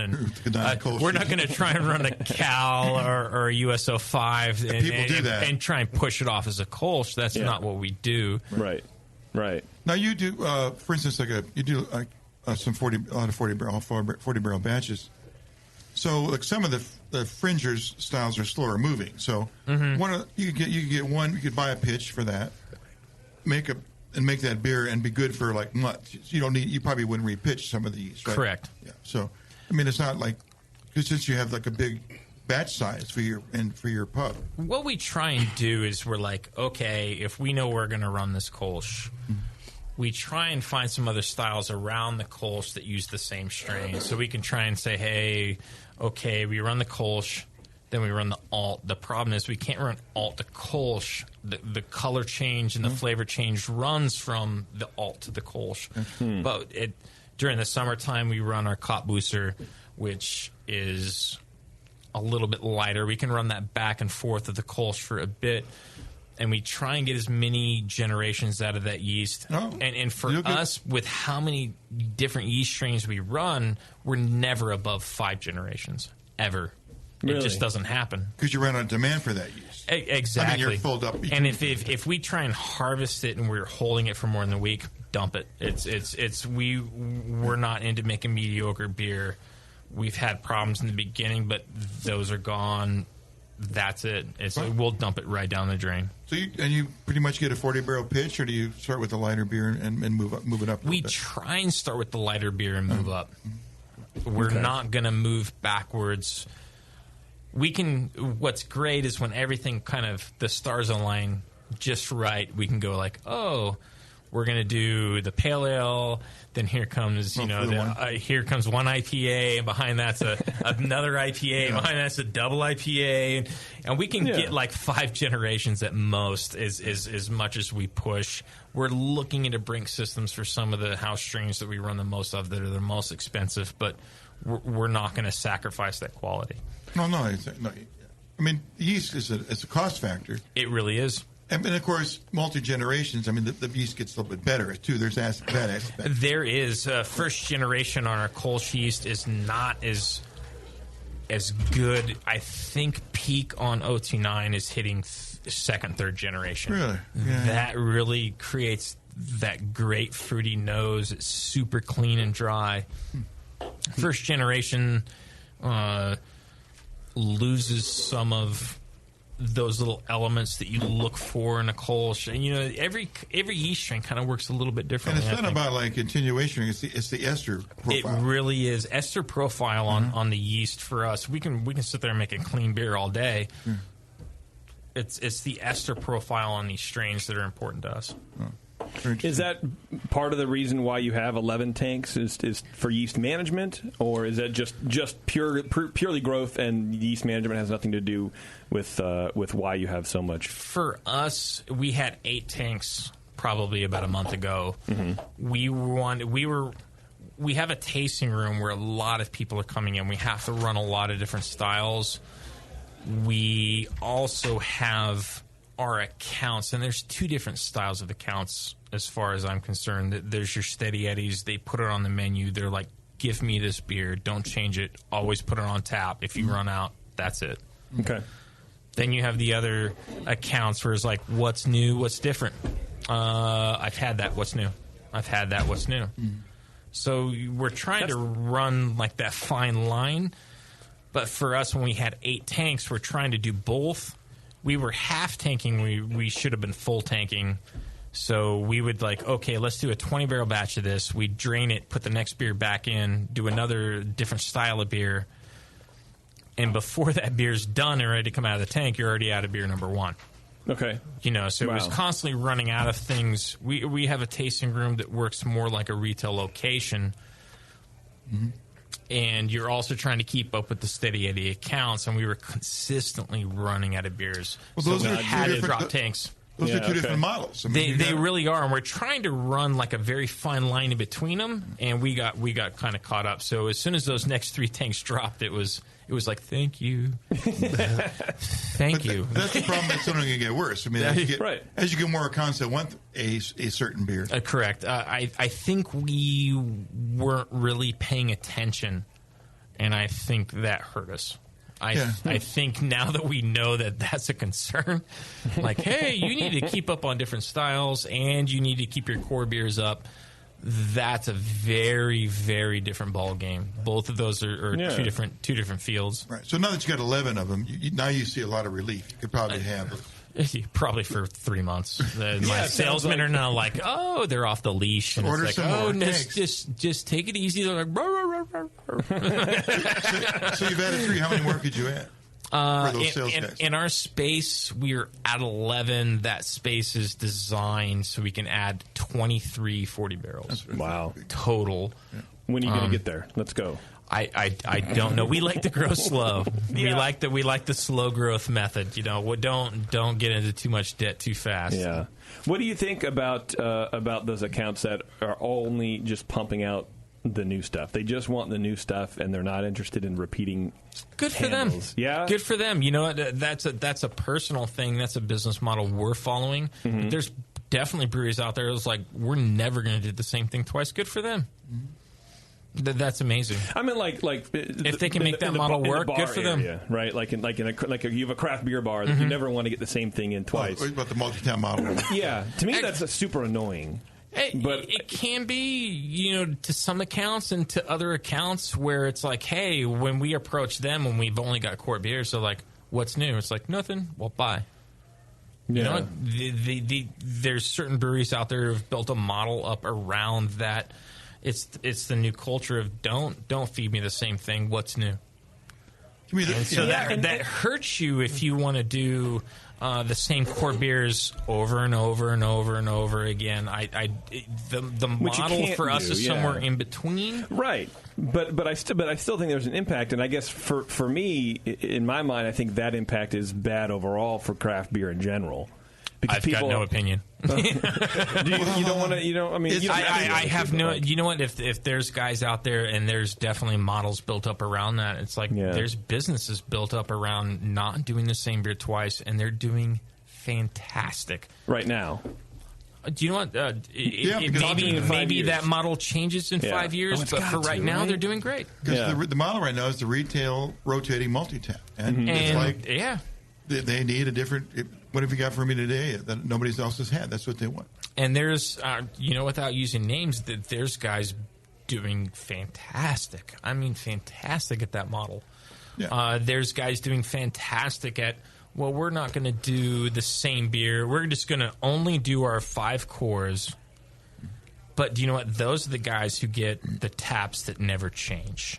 Mm-hmm. They're steady eddies for 5 years, and then they never switch. And do you know what? That's how you pay bills. And you know what? We're trying to run somewhere in between. We're trying to look attention to the market, but it doesn't mean that we're doing the right thing, and I don't want to say that like anybody's doing the right or the wrong thing on that. Cracked the code, and we definitely haven't cracked the code. Well, JP, I'm getting your vibe about not being a fan of the rotating taps, because every time you come in, you have no clue what you would like, right? You're just going to have one beer. I'm more of a fan of where they're rotating, but they're rotating these really great beers. So like if Alameda Island has a great Kolsch, and I'm going to run either a Kolsch or a Wit, they're in that mix. Every 8 weeks they're going to be on. Yeah, but my rather problem than is, one on once and never on again. Yeah, but I go into a bar and nothing sounds appealing because it's me, and I admit there's nothing my familiar. tastes are very very focused. Yeah, and then there's nothing familiar. Like if I have there's a 7% oatmeal stout on tap, I'm not going to drink that because it's fucking 7% oatmeal stout. That's you should get locked up, in my opinion, if you do that. But it is what it is. Go ahead and take these 2 beers and put them on. But one of these is Imperial, right? I mean, you say we've got 2 Imperials sitting right in front of you. Well, see, that's the thing, right? But anyway, maybe I put my foot in my mouth. But if I go into a bar and I don't know if I don't like the styles and the alcohol doesn't scream out to me, then I want a familiar face, and maybe I think, as usual, I'm clearly in the lower percentage of people who think like me, but not the wrong percentage. But not the wrong. Thank you, Warren. You're welcome. That's why I agree. That's why we're almost friends. I always look for anything 5% or below because you only have one beer never. That's how my brain kind of works. But yeah. All right. Well, speaking of beers, we finally have beers in front of us. It was a shot for Bev. I'm not the bartender. Yeah, it took a long time to get a beer. They're busy out there. Are they? Yes. No. It took a long time to get a beer. Those two necessarily don't equal each other. Well, I wasn't gonna split words. Okay. All right. What's this first beer we have here, Matt? I have no idea what order she put these in. Oh, Beverly. Which one did you grab? I She just threw sent them you down. the order. She sent you the order. Me? Where? In chat? In text? In She email? put it in the mailbox out of the First corner. one is Pedal to the People. Second one is Island Haze. Second one's Kolsch. There's 2 second ones? 2 second ones. Sorry, third one was Kolsch. Fourth is Broadside. And it looks like your order from looking at it's different from ours. Yeah, I He moved them. I instinctively put them in Shame on order of color, but should I not have done that? Well, now your 2 dark ones are. Now I can put it back. unordered. I'm not stupid. Here we go. Check Now this we're out. good. Now we're holding it. So is this the order? Is this the order we should try them in? Because it's dark, hazy, cloudy, clear, and brilliant, and beautiful, and then dark again. I would definitely start off with the Kolsch first. There's some bruisers in here. I don't want to muddle it up. All right, let's check it out. I just brought them to you in the order that they were on the. Yeah, well, it's not like you've never done this show before, and you have no idea how to brew. Then I would probably put the haze next. I remember my first flight. And then switch the last 2, so you get the oatmeal imperial stout before the bourbon barrel aged monster. Biv actually really just got mad and threw her headphones off. She's like, "Damn, I don't care." It's like whatever. So the left stout should stay on the left. I would switch the 2 up. Switch them, okay. Yeah, exactly. Because you're looking at an oatmeal imperial stout, and then after that's bourbon barrel aged coffee added. Gotcha. Behemoth over on there on the other end. Nice to know. We'll see if I played musical glasses, right? Okay, so the first one's just a Kolsch. suggesting Kolsch. Tell me about the Kolsch. I love doing classic German styles. So this is a straight Kolsch. There's nothing funny. There's nothing in the bag on this one. We're not trying to do any trends. We're just what is the perfect Kolsch that's what we're trying to do. Warren, you're a Kolsch connoisseur. Sure. Yes. Very clean. Based on how fruity, many times that's I've all been it to is. Cologne. I thought you made a Kolsch over at your brewery, Warren. No. Oh, I do. Oh. Yeah, well, you're chasing the perfect Kolsch. Yeah, Okay. but We I've all also are. never Everybody been, is. I've also Nobody's never ever been, hit it. And so Well, can't even know if what I in my idyllic Kolsch, if that's even what it's like over You don't there. even know what it is. Yeah. All right. I'm in the same boat. What kind of hops are in here? We just use Saws on that one. Okay. It's very good. I like it. It's a little. It tastes a little citrus-y, which I like. That's why I kind of asked about the hops. Mm-hmm. I like it. More from the yeast. Do you do late hop additions in the kettle? We do one 10-minute addition. We do a 60. We boil for 90 minutes because we're using it's mostly Pilsner malt. So we do a 90-minute boil. We start our clock at 60. We do a drop on Saws, and then we wait for about 10 minutes. We do another drop. That's it. 10 minutes That's before it. flame out? Correct. Okay. Wow. Very crisp. Very clean. Well balanced. So it has a great water character. Yeah. Tell me about your water. The great thing about Alameda is we're off the Orinda plant, and it's bereft of everything. It's got some high bicarbonates, so the only thing we really have to worry about when we're using a lot of pale malts is the mash pH. Mm-hmm. The mash pH here, I don't think we're adding a lot, but we do have to bump it back down without adding any trace minerals. We use some phosphoric acid to get that pH back into its normal range. Sure. Mm-hmm. And that's it. Right, we don't really have to do a lot of play with the water on this. That's nice. It really is. It really is. That'll help you out on a brew day, man. It's a soft water beer, so yeah. And that's what's great about the water where we're at in Alameda off the Orinda plant is most of it is very bereft of everything. We can kind of build the character back up into what we need. Exactly. 029 is a real finicky yeast. What kind of... are you shooting for a specific pitching rate, and what's your fermentation profile look like? Our fermentation profile, we just fresh pitch. If we're doing another, it really depends on when we do our methylene blue stain and we're doing our cell counts. It really depends on if we're repitching from a different batch. If we're fresh pitching, we just fresh pitch. We keep it right around 67 to 68 degrees. There's people out there that say, hey, we get better ester profile at 58, a little bit lower. We found, for us anyways, right around 67 to 68 degrees using... For fermentation. Correct. Yeah. For our O2, for using White Labs 029, that really gives us the character we're looking for. Okay. When it's a pure pitch, we drop it to 66. And then the more generations you need to bump it a little bit. Once we go from generation to 2 and after, 67 to 68. If it's a pure pitch, we drop it to 66. A pure pitch, for some reason on the 029, tends to be super, super clean. Okay. And probably clean to the point where we're not looking for a blonde. We're looking for a Pilsner. Or, I'm sorry, for a Kolsch. Yeah. Doesn't have the Kolsch character. Exactly. And some of those esters tend to be missing on the first generation. Mm-hmm. So you lower it. It seems like you would raise it to get more esters. We thought the same thing. So we said we were like, hey, let's take it to 73. Like, and you know what? We got the opposite effect. And it was only after talking to some people in the industry, it's like, really? Lower it down. Huh? And it seems counterintuitive. Like, I want more esters. Let's go ahead and drop the temp. No, like counterintuitive. That seems counterintuitive. Yeah. And sure enough, we had a few that were like, yeah, this is like a blonde. And it's like, no, we dropped the temperature on the first gen, and sure enough, there it was. I was like, that was very surprising to us. It seems counterintuitive. So then you have to tweak the temperature up a little bit, because if you kept it at 66 for a second gen or forward, it doesn't give you the way it gave you in the first gen. Got it. Or you'll get too much on the second and third gen. It'll give you a little bit too much, so you got to drop it back down. Too much sauce. All right. Exactly. That's a good Kolsch, man. I enjoy it. Nice and clean. All right, I think someone poured orange juice in the second glass, so I think I should pass on that, and we'll move right to the lovely stuff. I usually don't drink mimosas this late, but it's the mimosa. Warren and I have opinions, and we're going to give you a little bit of shit. Bring it on. Bring it on. Bring it on. That's nice, isn't it?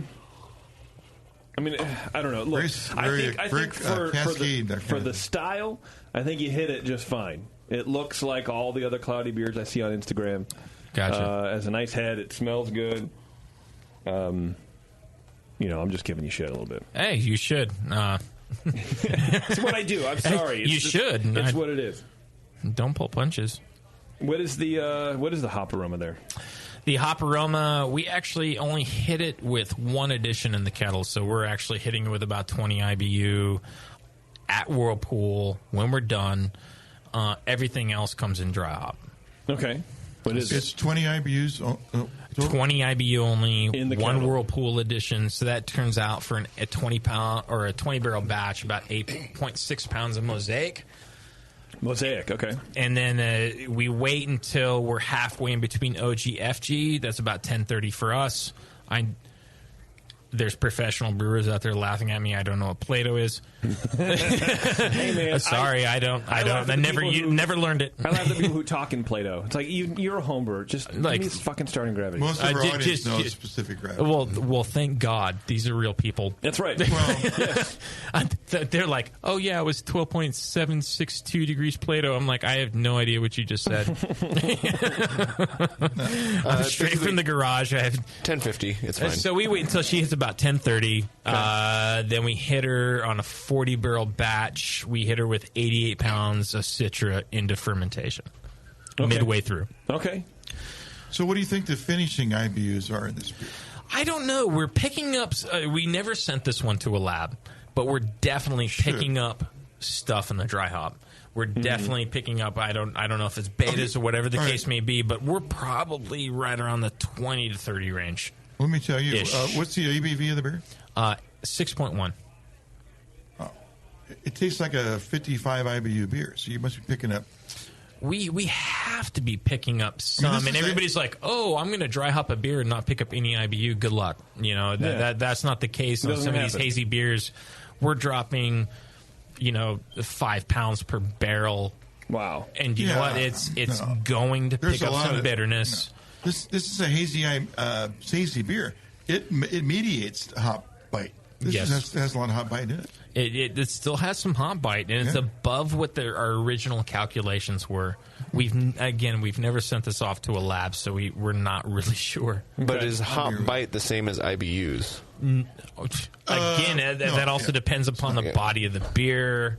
Everything else is a very big beer. A lot of protein character, a lot of yeast still in suspension, so it'll tend to muddle that bite. Mm-hmm. I really couldn't tell you. Oh yeah, I definitely see this beer has a perceived bitterness of a lot of higher than 20 IBUs, but it's not the same as a 50 IBU beer that those IBUs came from a 60-minute edition. Yes, it's a different bitterness. Very different. There's still a bitterness, there, and some of the other cloudy IPAs I've tasted don't have that. They taste more like what is the term? Not industrial, but imperial pale ales. Or strong pale ale. Strong pale, yeah. They taste like cloudy strong pale ales instead of any IPAs. Yeah. Which I know some people have taken issue with, of like the IPA category. Sure. Like, it's not an IPA because there's not bitter. But this one actually tastes like, it's the only one that I've had that actually tastes like it could have been an IPA. Or it is an IPA, you know what I mean? Your guess is as good as mine. No, I'm telling said, you, hey, thing. we just threw it at the tank. and I'm telling you, my perception is that I do get enough of a bitterness to go, oh, okay, sure. Like, I'm not going to go, it doesn't taste like a fucking IPA. It tastes like a... Well, my theory is that the haze itself carries some of the bitterness through... because there's something to hang on to, right? It's a polyphenol. Yep. It has a body, it has a mass. has pockets and has and the yeast place to isn't put dropping, stuff. and those oils will stick to the yeast. Yeah, and everything drops clear. Mhm. Then those all drop out exactly and go into go out into the trash. Then there's others who look at this particular beer and they're like, hey, this isn't really a New England because it's halfway in between, like, so let's say a New England and a juicy IPA.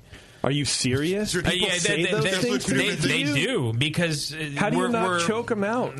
What's that? How do you not choke them out? They're not within distance. Oh, okay. The safety of the internet. Yeah. Right. But it really is true. When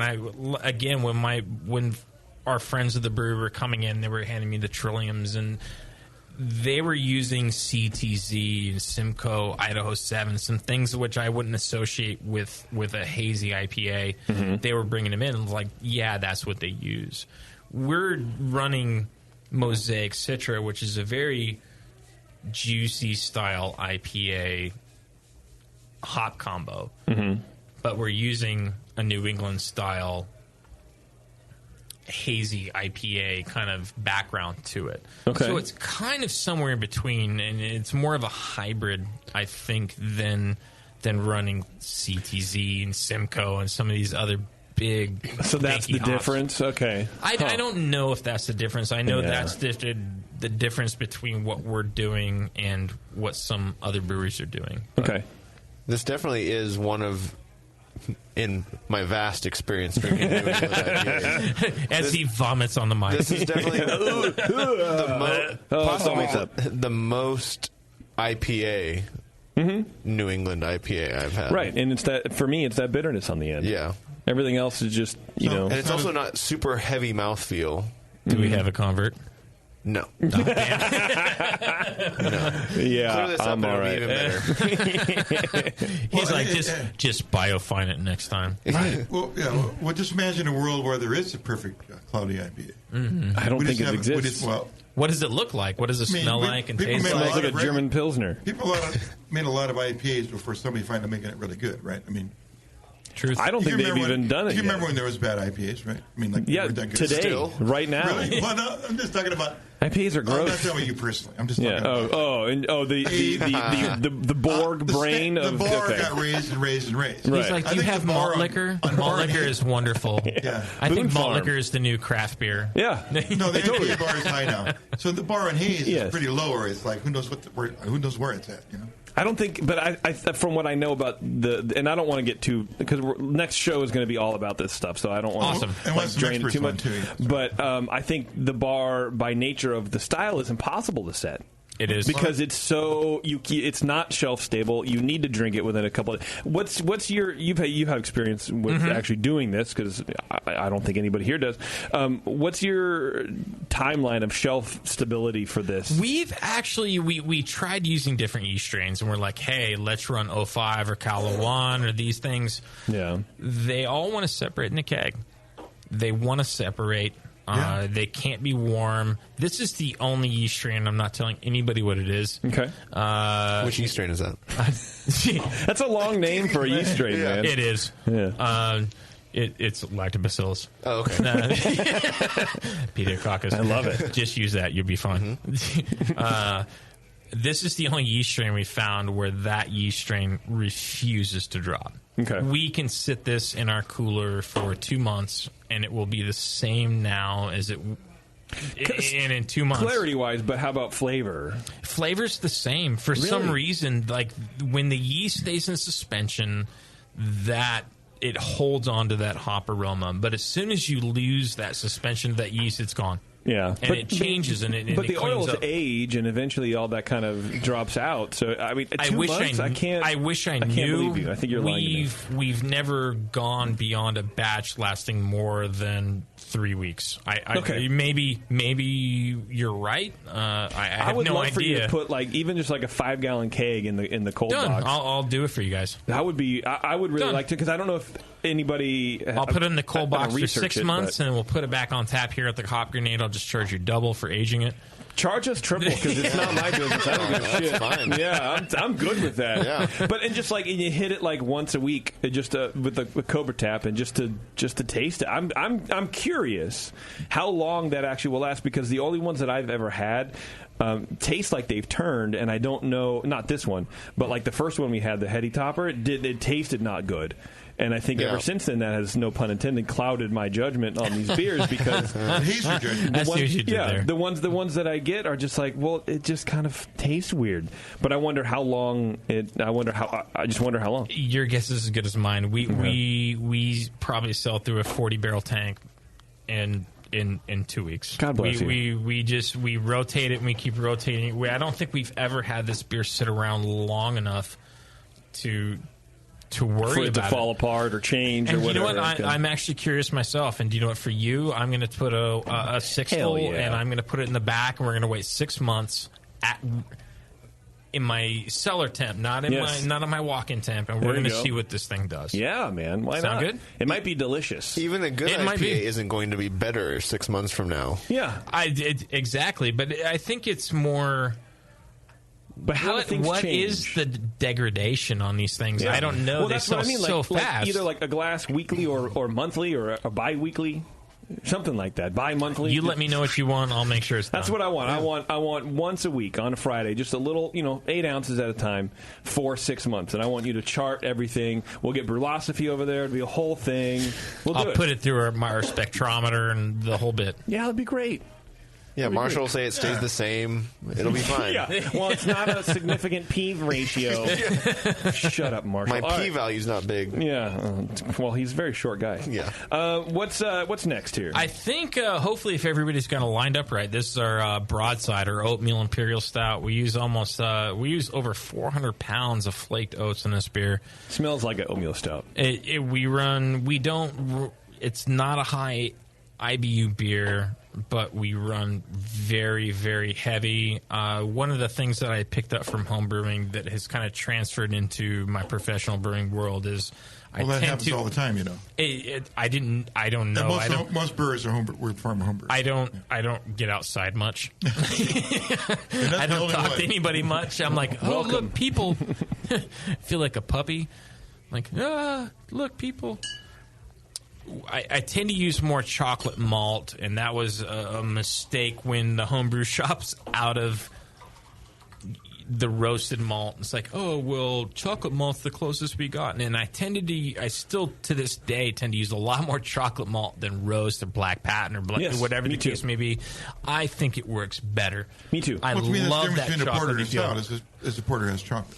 I mean, you're just using. I get what you're saying. I love it. You have a lot of chocolate. I run 3 times more chocolate than I do black roast in this beer. Wow. I use pale chocolate in mine because I think it has a lighter.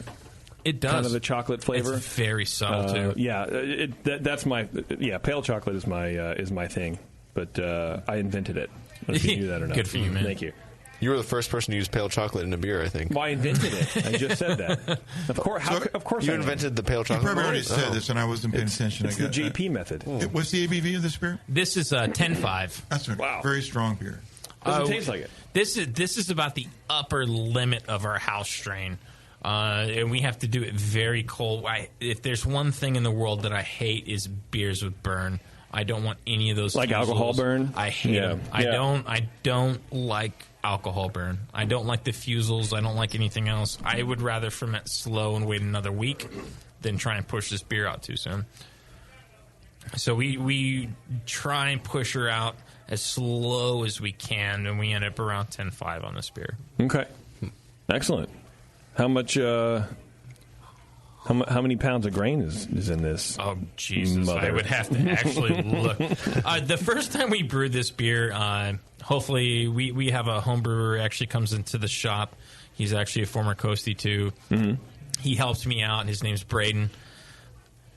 He helped me out on this beer, and on a 40-barrel mash tun for a 20-barrel batch, we broke the rakes in the mash tun. Wow. We bent them. Jeez. It was like, holy crap. We couldn't see the rakes because everything was grain on down. It was it was so big. I mean, we stretched what we could do in our mash tun with this beer. Well, and with a high percentage of oats too, you've got a really thick, heavy mash. It was amazing, and we tried to hey, let's put the mash paddles down, where should put it at an angle, and we tried to run it very fast to try and get the dough balls out. And I think that's where things happened. It kind of worked like a propeller in there, and actually bent the rakes. Wow.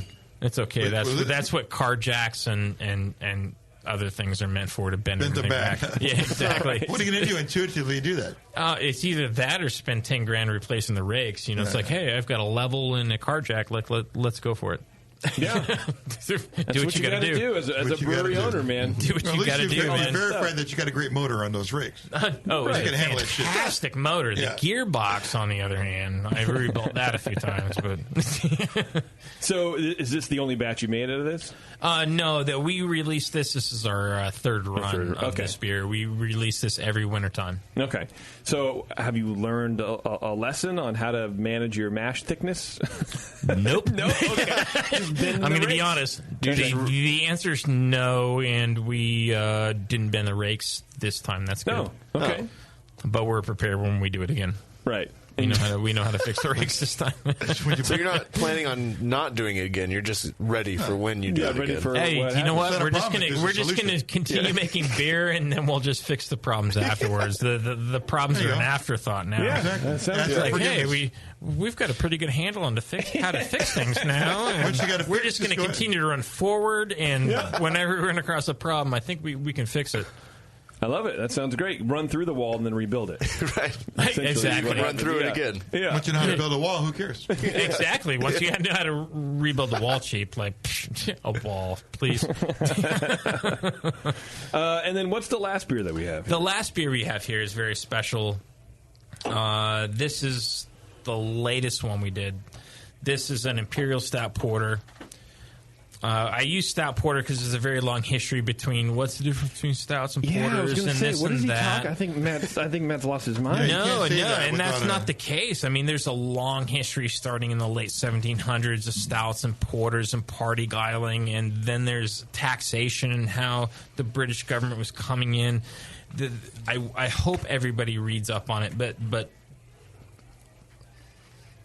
porters are stronger versions of porters or stouts, and it was the mixing of a party guiling technique which came up, and we were going to kind of pay homage to the history behind the style, hoping people would kind of look back and say, hey, we're going to... Porters and stouts today mean nothing. They're synonymous, and that's unfortunate. There's a long, rich history with the verbiage. But we take that beer, we use all black prints, we're using carafa, and we're trying to take all the roast character out of the base beer. Mm-hmm. So that way, Bicycle Coffee came in and they used the Ethiopian roast, where it's not done by machines. There's pieces of the fruit on the seed itself when they actually get the seed and they start to roast it. And they wanted that to come through. We aged it in some bourbon barrels before that even happens, and so this beer's been about 6 months in the making. Wow. So all of the roast character comes from coffee? There's no roasted grains at all? There's very little. Okay. We're using either chocolate or we're using black prints. Or there's a little bit of carafa in there too, but we didn't want any of that roast character to come as little as possible to come from the grains. Okay. Well, I'm getting that. It's not a highly roast character beer. The coffee I get. Oh, yeah. But the roasting coffees, to me, Absolutely. is like it's a minor percent of the flavor. I mean, the coffee is the main thing. Precisely. And that's where we wanted to try to go with this beer.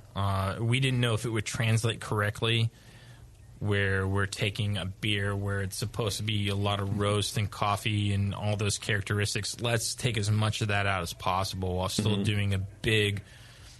We hit the original ABV was 11%, and then we throw it in barrels. We pick up another, almost 2% over the last, of course, of 2% over 6-7 months. And it's like, hey, how much of this roast character can we get from the coffee versus the roasted malt. Yeah. And you were trying that because you don't like the roasted characters, right? I mean, you were trying to squash them in the oatmeal stout, or were you just trying to see if you could do it this way? We were just kind of curious. It was like, hey, when you're doing a collaboration with a coffee company, it's like, hey, I want to see you're doing amazing coffee. Let's bring that out in a big beer like this. You didn't want your roast to hide their roast. Exactly. I get that. And sometimes the bourbon character for how long it was in, and these are very big barrels. This has a low barrel character to me. As beers that have been in whiskey barrels. It has a low oak maybe, but there's a high bourbon. Yeah. High bourbon, low oak. That has everything to do with the brand of barrel we use. I don't even know if we're allowed to say it, but did you enjoy your turkey dinner? Gotcha. It's wild time. It was wild, yeah. Yeah, it was. Yeah, we shot a wild turkey and we ate it for Thanksgiving. You know, and sometimes that we've ended up with beers that we've won awards with that were in lesser barrels because sometimes these barrels can overpower the base beer. Sure, and that's for sure. Yeah. Well, I mean, I get low. It's low wood, but there is that vanilla and coconut, that's sugar, for sure. that kind of stuff. So that barrel aspect of the barrel is coming through just fine. We were actually originally intending on putting vanilla in this beer, and after it came out of the barrel, we were like, nope, nope. That would have completely destroyed any character in this beer. I mean, it almost tastes like some of the beers that you have that are trying, not you, but you see out there that are trying to have that kind of cream coffee note to it. The mouthfeel is very creamy, almost like a lactose thing because there is that residual sugar combined with like the vanilla toasty niceness from the barrel. It's very unique. Heavy crystal malt, high ABV or OG. I think we're sitting on like almost 1100. And we wait until it gets on like 1022. I mean, we're leaving a lot of residual sugars in that beer to make sure that it balances out because we have a barrel to deal with, and then we have the coffee to deal with. And sometimes the one mistake I've always made in making beers at home is I was like, hey, let's just do this. The beer always ended up too dry and too thin to back up what you're wanting to do with the beer afterwards. And I always made bad beers like this at home, that's for sure. Now, both these dark beers have, to me, I consider my hobby, no pH issues. They do special water treatment for these kind of beers? For the Oatmeal Imperial, we just kind of try and balance it out. For the Pedal to the People, we actually tried to mimic Burton-upon-Trent's water, which was like, of course, the home of porters and stouts and all those things.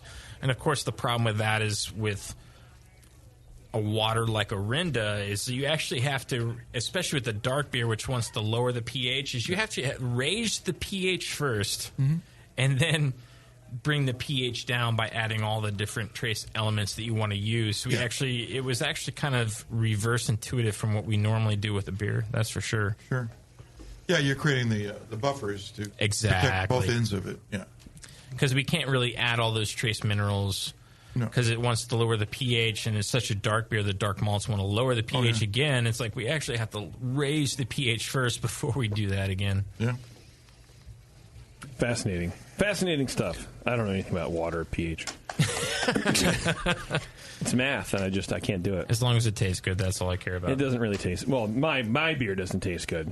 That's what I was, because I don't do the water stuff. I just realized when I said it, I was like, fuck, he probably thought I just meant that his beer doesn't taste good. That's not what I mean. I mean, my beer doesn't taste good because I don't do fine. water. We don't get our feelings hurt. Blah, blah, blah. It's a whole thing.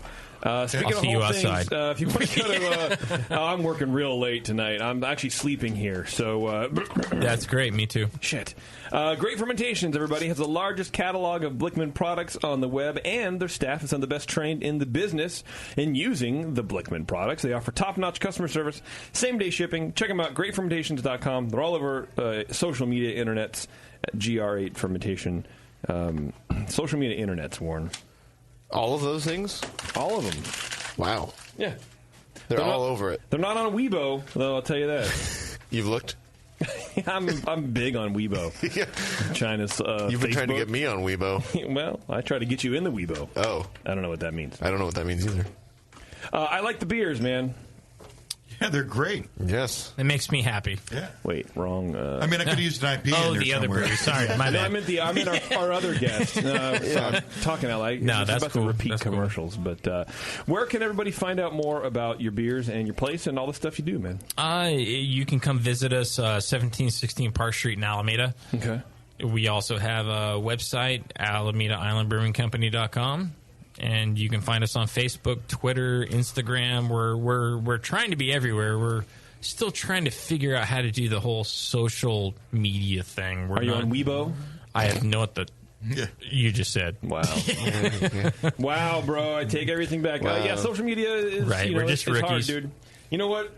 My advice, just be yourselves. It's harder than it needs to be. It's It is getting a harder little than it needs to be. insane out there. Like Yeah. you have to be like that's a dedicated position just trying to figure out social media these days. Yes, absolutely it is, for sure. But if your personality comes through, that's all that people matter. People want a story. So just tell your story. And don't worry about how many times a day you post and all My the things. story. Like, yeah, that's it. That's all I want to know. You did it. No. We heard it. And You win. yeah, So cool. That's it. You win. All right, Matt, thanks very much, man. Alameda Island Brewing is Thank you the for having name us. of the game. Pleasure having you. And we're going to take a Tasty, break. we love you. And then we're going to come back and talk some more, and then we're going to leave. So In that order. In that order. Well, maybe. Some of us might leave first. I don't know. I might leave first, and you'll come back like, what the fuck's going on? Anyway, it's the session, everyone. Hang on. We'll be right back.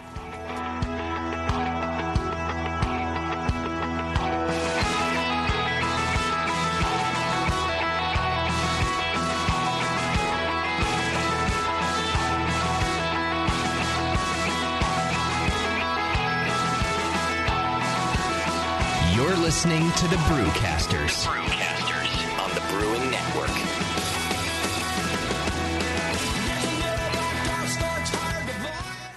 Since 1979, Williams Brewing has offered the finest equipment and freshest ingredients and the best customer service in the business. Check out their brand new patent-pending mash and boil 110-volt electric mashing and boiling unit. This compact all-stainless unit lets you mash, sparge, and boil just about anywhere that has a 110-volt plug. Double-wall construction adds to efficiency and safety, and a precise thermostat keeps temperatures where you want them. Unlike insulated buckets and converted coolers, multiple temperature rest mashing is easy to do, all for under $300. They also feature the Mark II work pump, a magnetic drive high temperature pump that does the work of pumps that cost twice as much, as well as exclusive Brewer's Edge regulators and quality Keg King kegs and disconnects. Check them out today at williamsbrewing.com to brews their vast selection. With over 20 years of experience making world-class craft beer and more than 100 gold medals in international competitions, Moylan's Brewing Company is not just a pretty face in craft beer. Just ask Brendan Moylan. What do we got here?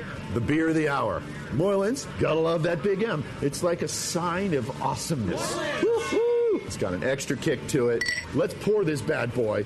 Oh, yeah. Oh, Moylan's. The end of the night when the kids are finally in bed, the wife's in bed, nobody's bothering your ass anymore. That's Moylan's time. Moylan's is for you. Yeah.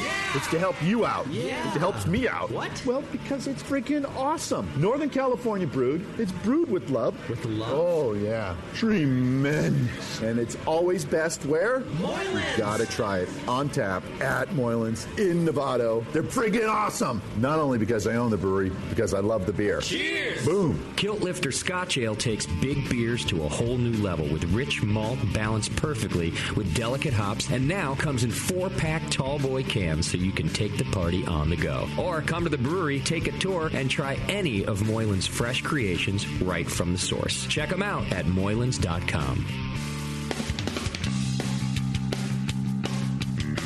Hey, my brewing brothers and sisters. This is Jamel Zainashev, and I want to tell you about Heretic Evil Twin.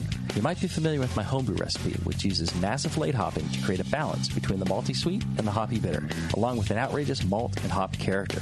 I wanted a beer with the same bold hop and malt character, so we played around with the homebrew recipe and until we're able to make a great commercial version, too.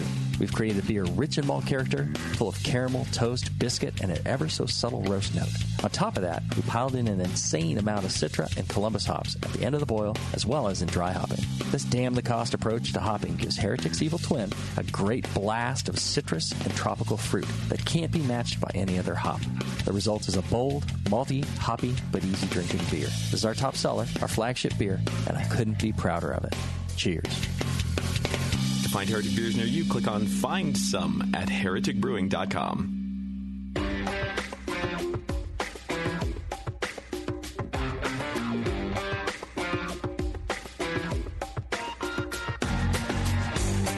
All right, thanks for hanging out, everybody. Got a little housekeeping to do here, but you know what? That's what we're good at. Keeping house. Keeping the house, house baby. Just so you guys know, if you want to join the AHA, now's the time to do it.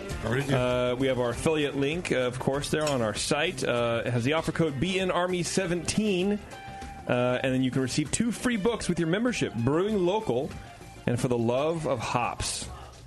So join the AHA. If you're not doing it, you're not doing it right, man. I know the nominations have just expired for the member of the committee. Oh, that's right. I forgot to run. Thing, right? 30th, I believe. Yes, that was the deadline. So let's just say there's going to be some names in there that maybe you've never seen before. The deadline to enter? The deadline to enter has passed. Not voting. Not voting. No. Okay. No. They're gonna. I think they'll announce the people who are through to the second round or whatever. Because I'm sure there's internal clicks or whatever. Oh, you think you can get kicked out just with your application? Well, I mean, not kicked out, but maybe not accepted. Right. Maybe there's more higher qualified candidates. Oh. You know what I'm saying? like people, might have a lot of club management experience, stuff like that. Sure. Yeah. So not anybody can be people that volunteer a lot on the governing committee. You have a resume. You have to have a resume. Well, anybody can put their name in. Right. Yeah. But they might not be able to get voted on. Probably. Gotta have a resume. Yeah. Which, Okay. but you also have to have a preliminary round. You don't want just anybody. You have to call the herd. What do you do? Well, the nominating committee reviews these. Yeah, I reload shotgun shells for the local Elks Lounge. Yeah, I don't know shit about homebrew, but I want to be on the board. What's wrong with that guy? I don't know. Sounds good to me. Ed is a weird Well, guy. we tried that once. It didn't work out. Oh, it didn't? Okay. The outsider thing's not working. Yeah. Have you ever been convicted of a felony? Well, is the lewd act on a taxidermied moose considered a felony? Because if so... It was asking for it. Right. You conform the mouth. Anyway, speaking of fat people, the fat man cometh soon, and what better way to greet him than with a bottle of holiday homebrew tricked out with all the GrogTag trimmings.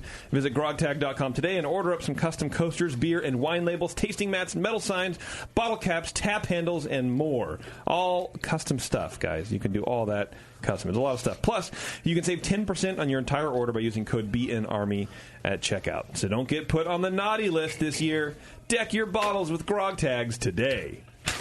And your balls. I wrote that. It's pretty good. Deck your balls with grog tag? Yeah. No. No. I mean, well, the stickers are reusable. You can if you want to. You say coasters, by the way? Did I hear that? Coasters. Okay, good. Tap handles, metal signs. Tap handles. Oh yeah, you get printed right on the tap handle, man. Whatever you want. Whatever you want to do. Speaking of decking your halls. Or your balls. Yeah, this weekend I had a little party, and I brought out a big flight of barley wine, of Bigfoot barley wine. How big was it? Yeah. Well, first, so when we did our collaboration brew at Sierra Nevada a couple years ago or whatever, they were selling verticals of Bigfoot from 2010 to 2015.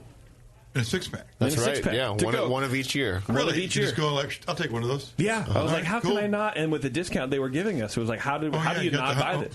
Yeah. So I'm like, okay, I got to save this out because I want to drink it with, I guess she's my sister-in-law. My sister-in-law's boyfriend at the time, who now is their fiance, and you don't need to know all that. But he's a wine guy. He's a winemaker, and so I thought this would be really cool to get him into, more into beer and kind of. I like talking about. I know there's some static going on. I wouldn't worry about it too much. I like talking beer with wine people. I like tasting beer with wine people because it's sort of a shared vocabulary, but not really. And they're approaching it in a different format as I think a beer guy would approach wine. So I had those, and I was like, okay, we're going to do it at my Christmas party. It's going to be great. And then for my birthday, Sully gave me a bunch of barley wine from his cellar, Bigfoot barley wine. So we had an 89, a 94, and a 97. Wow. And then we had 2010 to 2015. Wow, that's Had you left already by then? No. You were there. You didn't give me any of the 89, but I had everything else. It was there. It was the unlabeled one. So an 89. that was the unlabeled one. Yeah. Oh, because at the time you didn't know. At the time it was just a mystery. But it was like on the label. It was like with a copyright symbol, and then it said the date. But they didn't start putting the cap, the date on the cap. Between 89 and 94, I guess. I don't really know. But they were from his cellar. Yeah. So we got this weird flight, sort of vertical, but not really. 97 to 2010 is a giant jump. Yes. Trying to have a tasting. And it was obvious in the beers, too. It really was, man. And it was kind of cool because you can see not only, label design, but bottle. They had the twist off back then. Oh, yeah. I think it was pry off and then twist off and then pry off again. Right? Yeah, and then the cap and the date and all that kind of stuff. But the beers were all very good.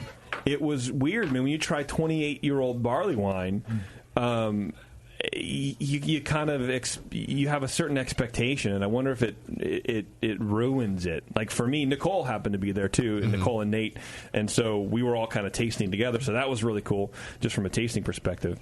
And she was really tired, and that's a joke. Just hearing the wine dude and the Cicerone girl kind of trade vocabulary about something that I'm going, oh, it's soy sauce, right? Yeah. This tastes old and musty. And wait, how am I supposed to say? What words am I supposed to be using? Right. I don't know. It was just a trip, and I know it's hard to do. But if you're into that kind of stuff, I mean, you can't find it anymore. But try putting together a tasting of your own, because that Bigfoot barley wine, dude, it's crazy. Even like the 15 was super bitter. It was like a American style barley wine, but it didn't taste like it was 2 years or 3 years old when we had it. It tasted like it was 2017. So the hops haven't dropped out. No, not really. And even like I think maybe even like the malt dropped out. But the 2010, there was an obvious difference. In the 6-pack. So if you're at Sierra Nevada and you see that, it's definitely worth getting. Because you do get to try 6 years worth. And you can see how the same beer changes. Oh, that's very it'd be fun to. That's fun to. Yeah, that's great. Yeah. It was cool. That's a party in itself. That's, no, that 6-pack's amazing. I mean, dude, even I think the 97 had some kind of hop bitterness still there, still present. The 94, I think everyone thought was kind of thin and a little watery. Yeah. So even just between those 2 years was crazy. And then there's no really carbonation to speak of in the older beers, but 2010 on solid carb. Hadn't lost anything as far as I could tell. So just the jump in technology, I would imagine packaging technology for these beers, it was leaps and bounds. So those are some older dates. So I'd like to know, like, when does this start dropping off? Like, right. I'd like to have a vertical with like the last 5 years. Yeah. And then kind of go backwards and goes like, when does the pop go away? That'd be fun to know. Because I mean, in general, did you think that NM were like really good, that you would be better than what you could get that's like a year old or for the current version? Let me see if I know what you're asking. So you're asking if there's a point of getting current or last year's version barley wine. Are any of these older ones better? Did they get better with age? Do they get better with age? That's a good question. What I should have done is bought a 6-pack of at least last year's or not this year's to really determine that, because I don't know that a calibration beer, I would call that. But of the Bigfoot, because I from what I understand they don't change the recipes. Yeah. From what I understand, it's the same recipe, but I don't know that to be true. I don't know that for certain either. No. Maybe when they come on, I know we're trying to plan a show with everybody, with the Sierra Nevada folks. They're going to be on it, or they're on the schedule. So we're I think in February sometime. So maybe we can ask them these things. That actually would have been cool to do. For some reason, I remember being partial to the 2012 bottle. I think the 11 and the 12 were like the ones. I think 15, to answer your question, Tasty, for me, I think the 15 rounded a little bit, but it wasn't really, it was still so in your face. It was still such a Bigfoot barley wine that I wouldn't have really noticed the difference too much. Between 15 and a 12, or 15 and a fresh? Yeah. I mean, even between 14 and 15, there wasn't too much. I think you have to skip a year to really kind of see the shades. Yeah, 15 and 14 were pretty similar. Yeah. But, I like the balance between the hops and the malt and the aging, oxidation, whatever you want to call it, in 12. You know what I like? 5 years. I like the folks at More Beer. They're pretty nice. You know what I mean? I do, yeah. Anyway, they have a bunch of new stuff, man. Check them out. They have the Robo Brew. It's the easiest way to brew all-grain beer. It's made from stainless steel, of course. And you can sous vide in there, by the way. You can, yeah. Oh. You can make 9 gallons of beer all in one vessel, from boil to mash to cooling. It's a self-contained John. Or the Fermentosaurus Plastic Conical also conveniently has a 9-gallon capacity. As a stainless stand, a sturdy butterfly dump valve, and the best part is it will hold up to 35 psi. Not like the Korean singer, Psy. Like the fraternity style. Like the fraternity, yeah. Right. Check out these awesome innovations and more over at morebeer.com. Does anybody sous vide turkey for like Thanksgiving? Oh my God, how long would that take? I don't know, but the 9-gallon capacity made me kind of think about it. Like, you could put a good bird in there. Yeah, you could put a whole turkey in there and sous vide it. Wide. Yeah. I wonder. You start it in February. You start it now, yeah. I mean, I can do like an 1.5-inch steak in an hour. Nice. Really, that short. I didn't know that. Yeah, that doesn't seem that long. It's not, but, a giant turkey, I don't know, 8 hours? 12 hours? Oh, if you're talking less than a day, that's fine. Yeah. I don't know. Dude, let's Google. Let's get on the Google machine. Isn't it like it's got to be like a radiant heat in some way, right? Like, it's not like a oven kind of thing. Well, but there's a lot of thermal mass with all the bones and everything in the turkey. No, it's just like baking a turkey. Yeah. That's why it's that. Yeah. People sous vide turkeys? And it's the Food Lab, Kenji Lopez Alt, who's my favorite online chef. If you guys are into online chef. Yeah, he's like the Alton Brown for us. Bonafide. Yeah. What is he saying? We know about safety, 135. See, 35? 4 hours. 4 hours, okay. Really? 4 hours. But is that breast or what is that? It's a piece of I'm talking whole turkey. Yeah, I know, whole right? beast. But I don't know. And Feathers and all.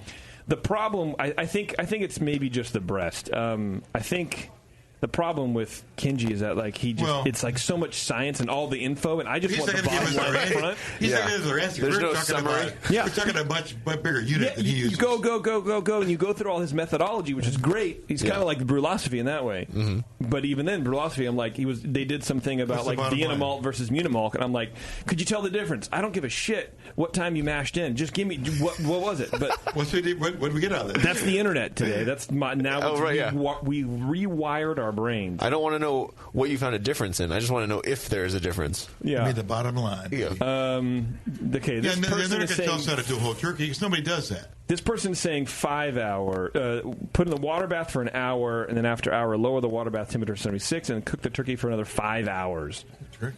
So 6 hours. 76 Celsius. 85 so 185 water bath for an hour at 185. This is from cuisinesolutions.com. I don't know if it works, obviously. Okay. And then after an hour, lower the water bath temperature to 168 and cook for 5 hours. Oh, okay. Still 6 hours. That's not bad. 6 hours. No, it's not that bad for a whole turkey. Yeah. There you go. Next year, I'll do it, man. So so you got it. And here it is. It's all totally cooked. You get to serve it like that, like all white and right, yeah, it's gonna be pale. Oh, dude, the most disgusting food ever is when you see the steak. It's so gray. Looks like a dead person. Yeah, or like I'll do pork loin in the thing, and and you pull it out, and it's a gray slug. It's like, what is this, dude? It's one nice grip this could be. Yeah, and then you fry it up, and it looks fucking great, and it tastes great, but it's just it looks. You gotta brown it. So so then you're gonna have to get a blowtorch. Creme brulee. Yeah, or you broil that motherfucker. Yeah, blowtorch. Yeah, put a skin on that bitch. But no dry breast. No dry You breast. sous vide the turkey. Well, and Kenji's thing, like, you know, I think he was and I obviously didn't read it, but he's doing like a big turkey breast, and he says take the skin off and then you fry that. Oh, and that's kind of how he says to do like fish, like salmon. If you want that crispy skin, just take the skin off at first, then cook the fish, and then put the skin on, and then cook that, and that's just the only way to really do it. Huh? How do you get the skin to stick again? It doesn't stick. You put it down there. Serve it on the skin. Oh, just serve it on the skin. Oh, okay. And there you go. Huh? What do you think of that? Little tips. Yeah, you could sous vide a turkey and then take a blowtorch to it. I think that might work. I think that might work too. Yeah. It's worth a try, right? Yeah. You know what works is Drake's. Go to drinkdrakes.com. Figure out where to get all the beer that we've been talking about here on the show for quite a while. They're good people. They make good beers, and they want you to drink them all. And we want you to do what they want you to do. Great people there. So drinkdrakes.com. Good folks. Yeah. San Leandro. If you're in the area, stop by their tasting room, tap room, barrel house, or whatever it's called. They got food there also, too. A lot of tasting rooms don't have that. Food? So I think it's important to know. They have like a dedicated thing now. And the dealership? In Drake's dealership, in Oakland. So definitely check out those spots. Yeah. You can also check out Beersmith. Go to beersmith.com. You get a 21-day free trial of beersmith.com software. It's the best brewing software out there. I'm surprised. I'm not surprised. I didn't mean to say that. I'm shocked and disappointed and outraged that we don't have a Twitter game. Huh? You guys didn't do a Twitter game since I wasn't here? No. Oh. Why don't we just make one up and we'll announce a winner. We'll tweet it right now, and then we'll pick the first person to answer it. I think it'll be amazing. You know what? So you live listeners, I guess anybody in the podcast, I don't know. If you haven't liked our social media pages, you should do that because Warren and I have started a new show. It's called Heads and Tails Podcast. It's about distilling. It's right. We are doing that. It's about distilling. You guys it's are about distillers? Holy no, shit, I had no idea. No. It's about craft spirits. So we're not doing shit about it. We are actually recording our next show. So what we've been doing is we've done 2 shows, Tasty, already, and we put them out on the stream. I saw the announcement. Yeah, and we put it out on the stream. So if you want to listen to it early, you can do that. So our next show, I think we're recording on the 14th. Yes. And we should probably start at, 6:30, I think is when sometime between 6 and 6:30 is when we'll probably start. And that's when you can go live. Okay. Right? That's when I can go live, yes. I think I want to listen delayed.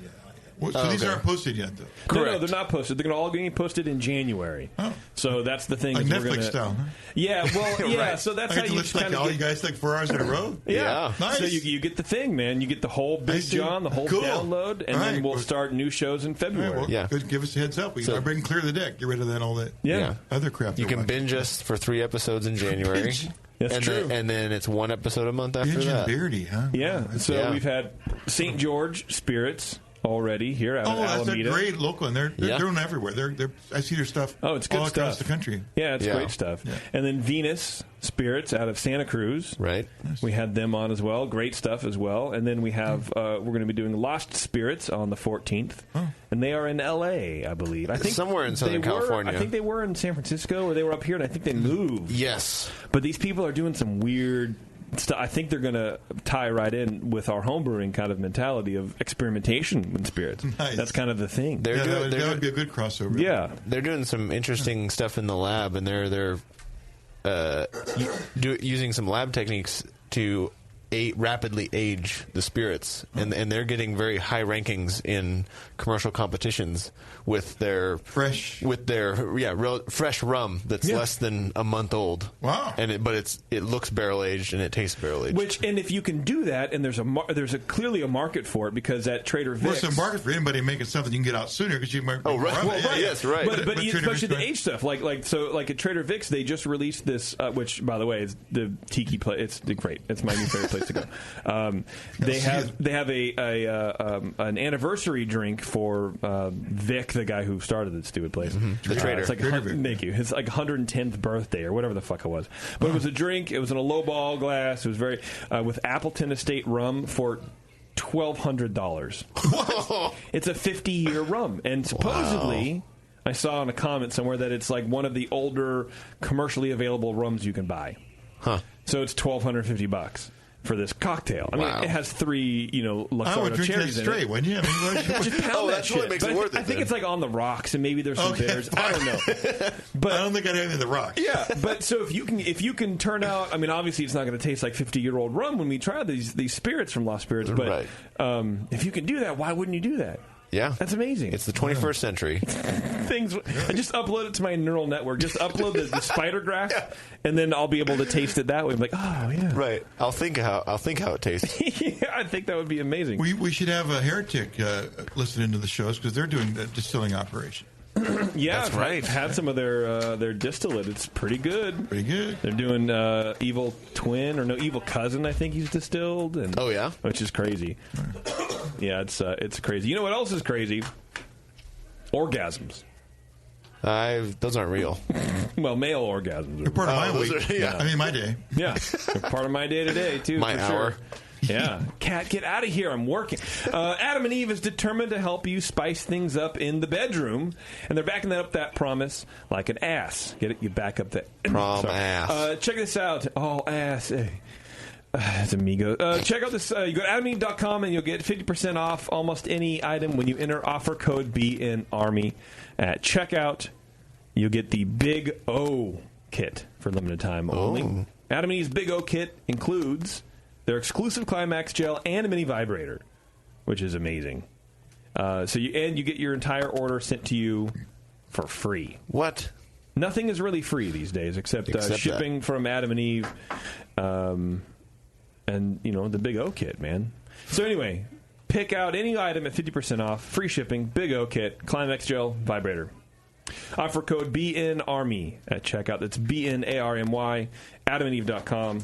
And that's the last live read that we have. You know what blew me away, JC? We were talking to, what the hell was that guy's name? Not Isaac, from St. George. Lance. Thank you very much. And he was telling us about all the weird stuff he's distilled. He distilled his Christmas tree one year. His tree. His Christmas took tree. the lights off? I probably wasn't. He didn't mention the lights. Stencil? He took the decorations Was off. it flocked, was it? It was probably flocked. Who knows? But he drug it into the distillery. So there's some sugar in there or something? I think it's just the essence. The pine oils or the It's like gin. It's not there. I see. There's other things in it. Exactly. Yeah. But he cut off the top or something. Well, he trimmed all the branches, shredded them all. Didn't use the trunk. Soaked it in high octane ethanol, and then which he's got all over the place. Yeah, and then distilled that. Yeah, threw it in the still. His Christmas tree. These people in the craft spirits world, dude, they're fucking nuts. They'll add anything to the still. Yeah. Well, yeah. And why wouldn't you? Yeah. He even talked about doing oysters. Yeah. And soft shell crab? Probably. Something like that. Yeah, some crab, too. It sounds gross. Yeah. And they're just experimenting. What do you mean? We're putting, like, oyster shells in beers and stuff? I think oyster. Like the meat. Whatever. Yeah, whatever. Yeah. I mean, what? No, not whatever. The meat of the oyster, tasty. He's trying to Why would you want to heat that up? Yeah. Just steam that for a while. Yeah. And then drink it. But you don't drink the oyster juice. You eat the oyster. Some people do drink the juice. Oh, really? Yeah. Oh. Right? It just tastes like seafood. I mean, it's like I'm not a big oyster. Yeah. He said it Whether might... they're cooked in beer, I don't care. He said it might go okay in a Bloody Mary, but they haven't figured a slot for it yet. Oh, so he's tasting what he made. Yeah. And he goes like this. And then he's going like, how do I find a place for this? Right. That was a failure. I'm sorry. That's still on the shelf. That's and what he they're said. ready He said for that's the one use. thing they'll never do again. Okay, so any other ones that he thinks would succeed? Is he something he's on to? Like, well, this is good. The Christmas tree inspiration led them to their terroir gin. Oh. That they use, I forget what type of tree they use, but... Redwood. Noble. No, Doug fir. Yeah. Because Doug fir is everywhere around here. And so that actually led to something that you can buy on the shelf. Oh, yeah. Really? Yeah. There you go. Yeah. It's like that's what homebrewers do. Yeah. It's like a homebrewer, but he's doing distilling. He started as a brewer. brewing, yeah. Oh, really? Yeah, and he was... I'm sure I met Lance, but what's his last name again? Just give him credit. I have no idea. I don't remember off the top of my head. Lance St. George. Lance St. George. But he was a brewer in the Bay Area here and picked up home distilling and took it to the owner of St. George, his home distillate. And the guy said, well, it's not offensive. You can come back tomorrow and start working here. And now he's sort of a creative. And that was 21 years ago. Or really? Like so he's a creative director, and he's the owner. He's master distiller now. Yeah. So anyway, you can check out. Well, now you don't have to listen to the episode. We told you all about it. There's one more secret. That's the kind of good shit you're going to hear on here. So check it out. It's a Heads and Tails podcast, dropping in January, and it should be a good time. Yes. All right, we're going to get out of here now, finally. So thank you again to Matt from Alameda Island Brewing Company. Thank you to our show sponsor, More Beer. You can go to morebeer.com, learn about everything and all that kind of stuff. And I will see you guys next week for the Bissell Brothers show. It's the last show of the year, right? Last show of the year. Oh, people have been asking. There is no Christmas show. We haven't done a Christmas show in a couple of years. Yeah. Oh. But when we would do here are the Jingle Bell things or here's a game. We haven't done that in a while. So I don't know why people are suddenly going, is there a Christmas show? No, there's not. Not even a holiday show. Not even a holiday show. So go ahead and check that out. Check out all of our sponsors, of course, and wait for Heads and Tails podcast to come out. And other than that, be good to each other.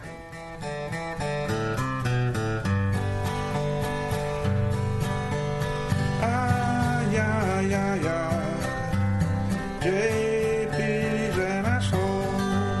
Justin's in Moscow and when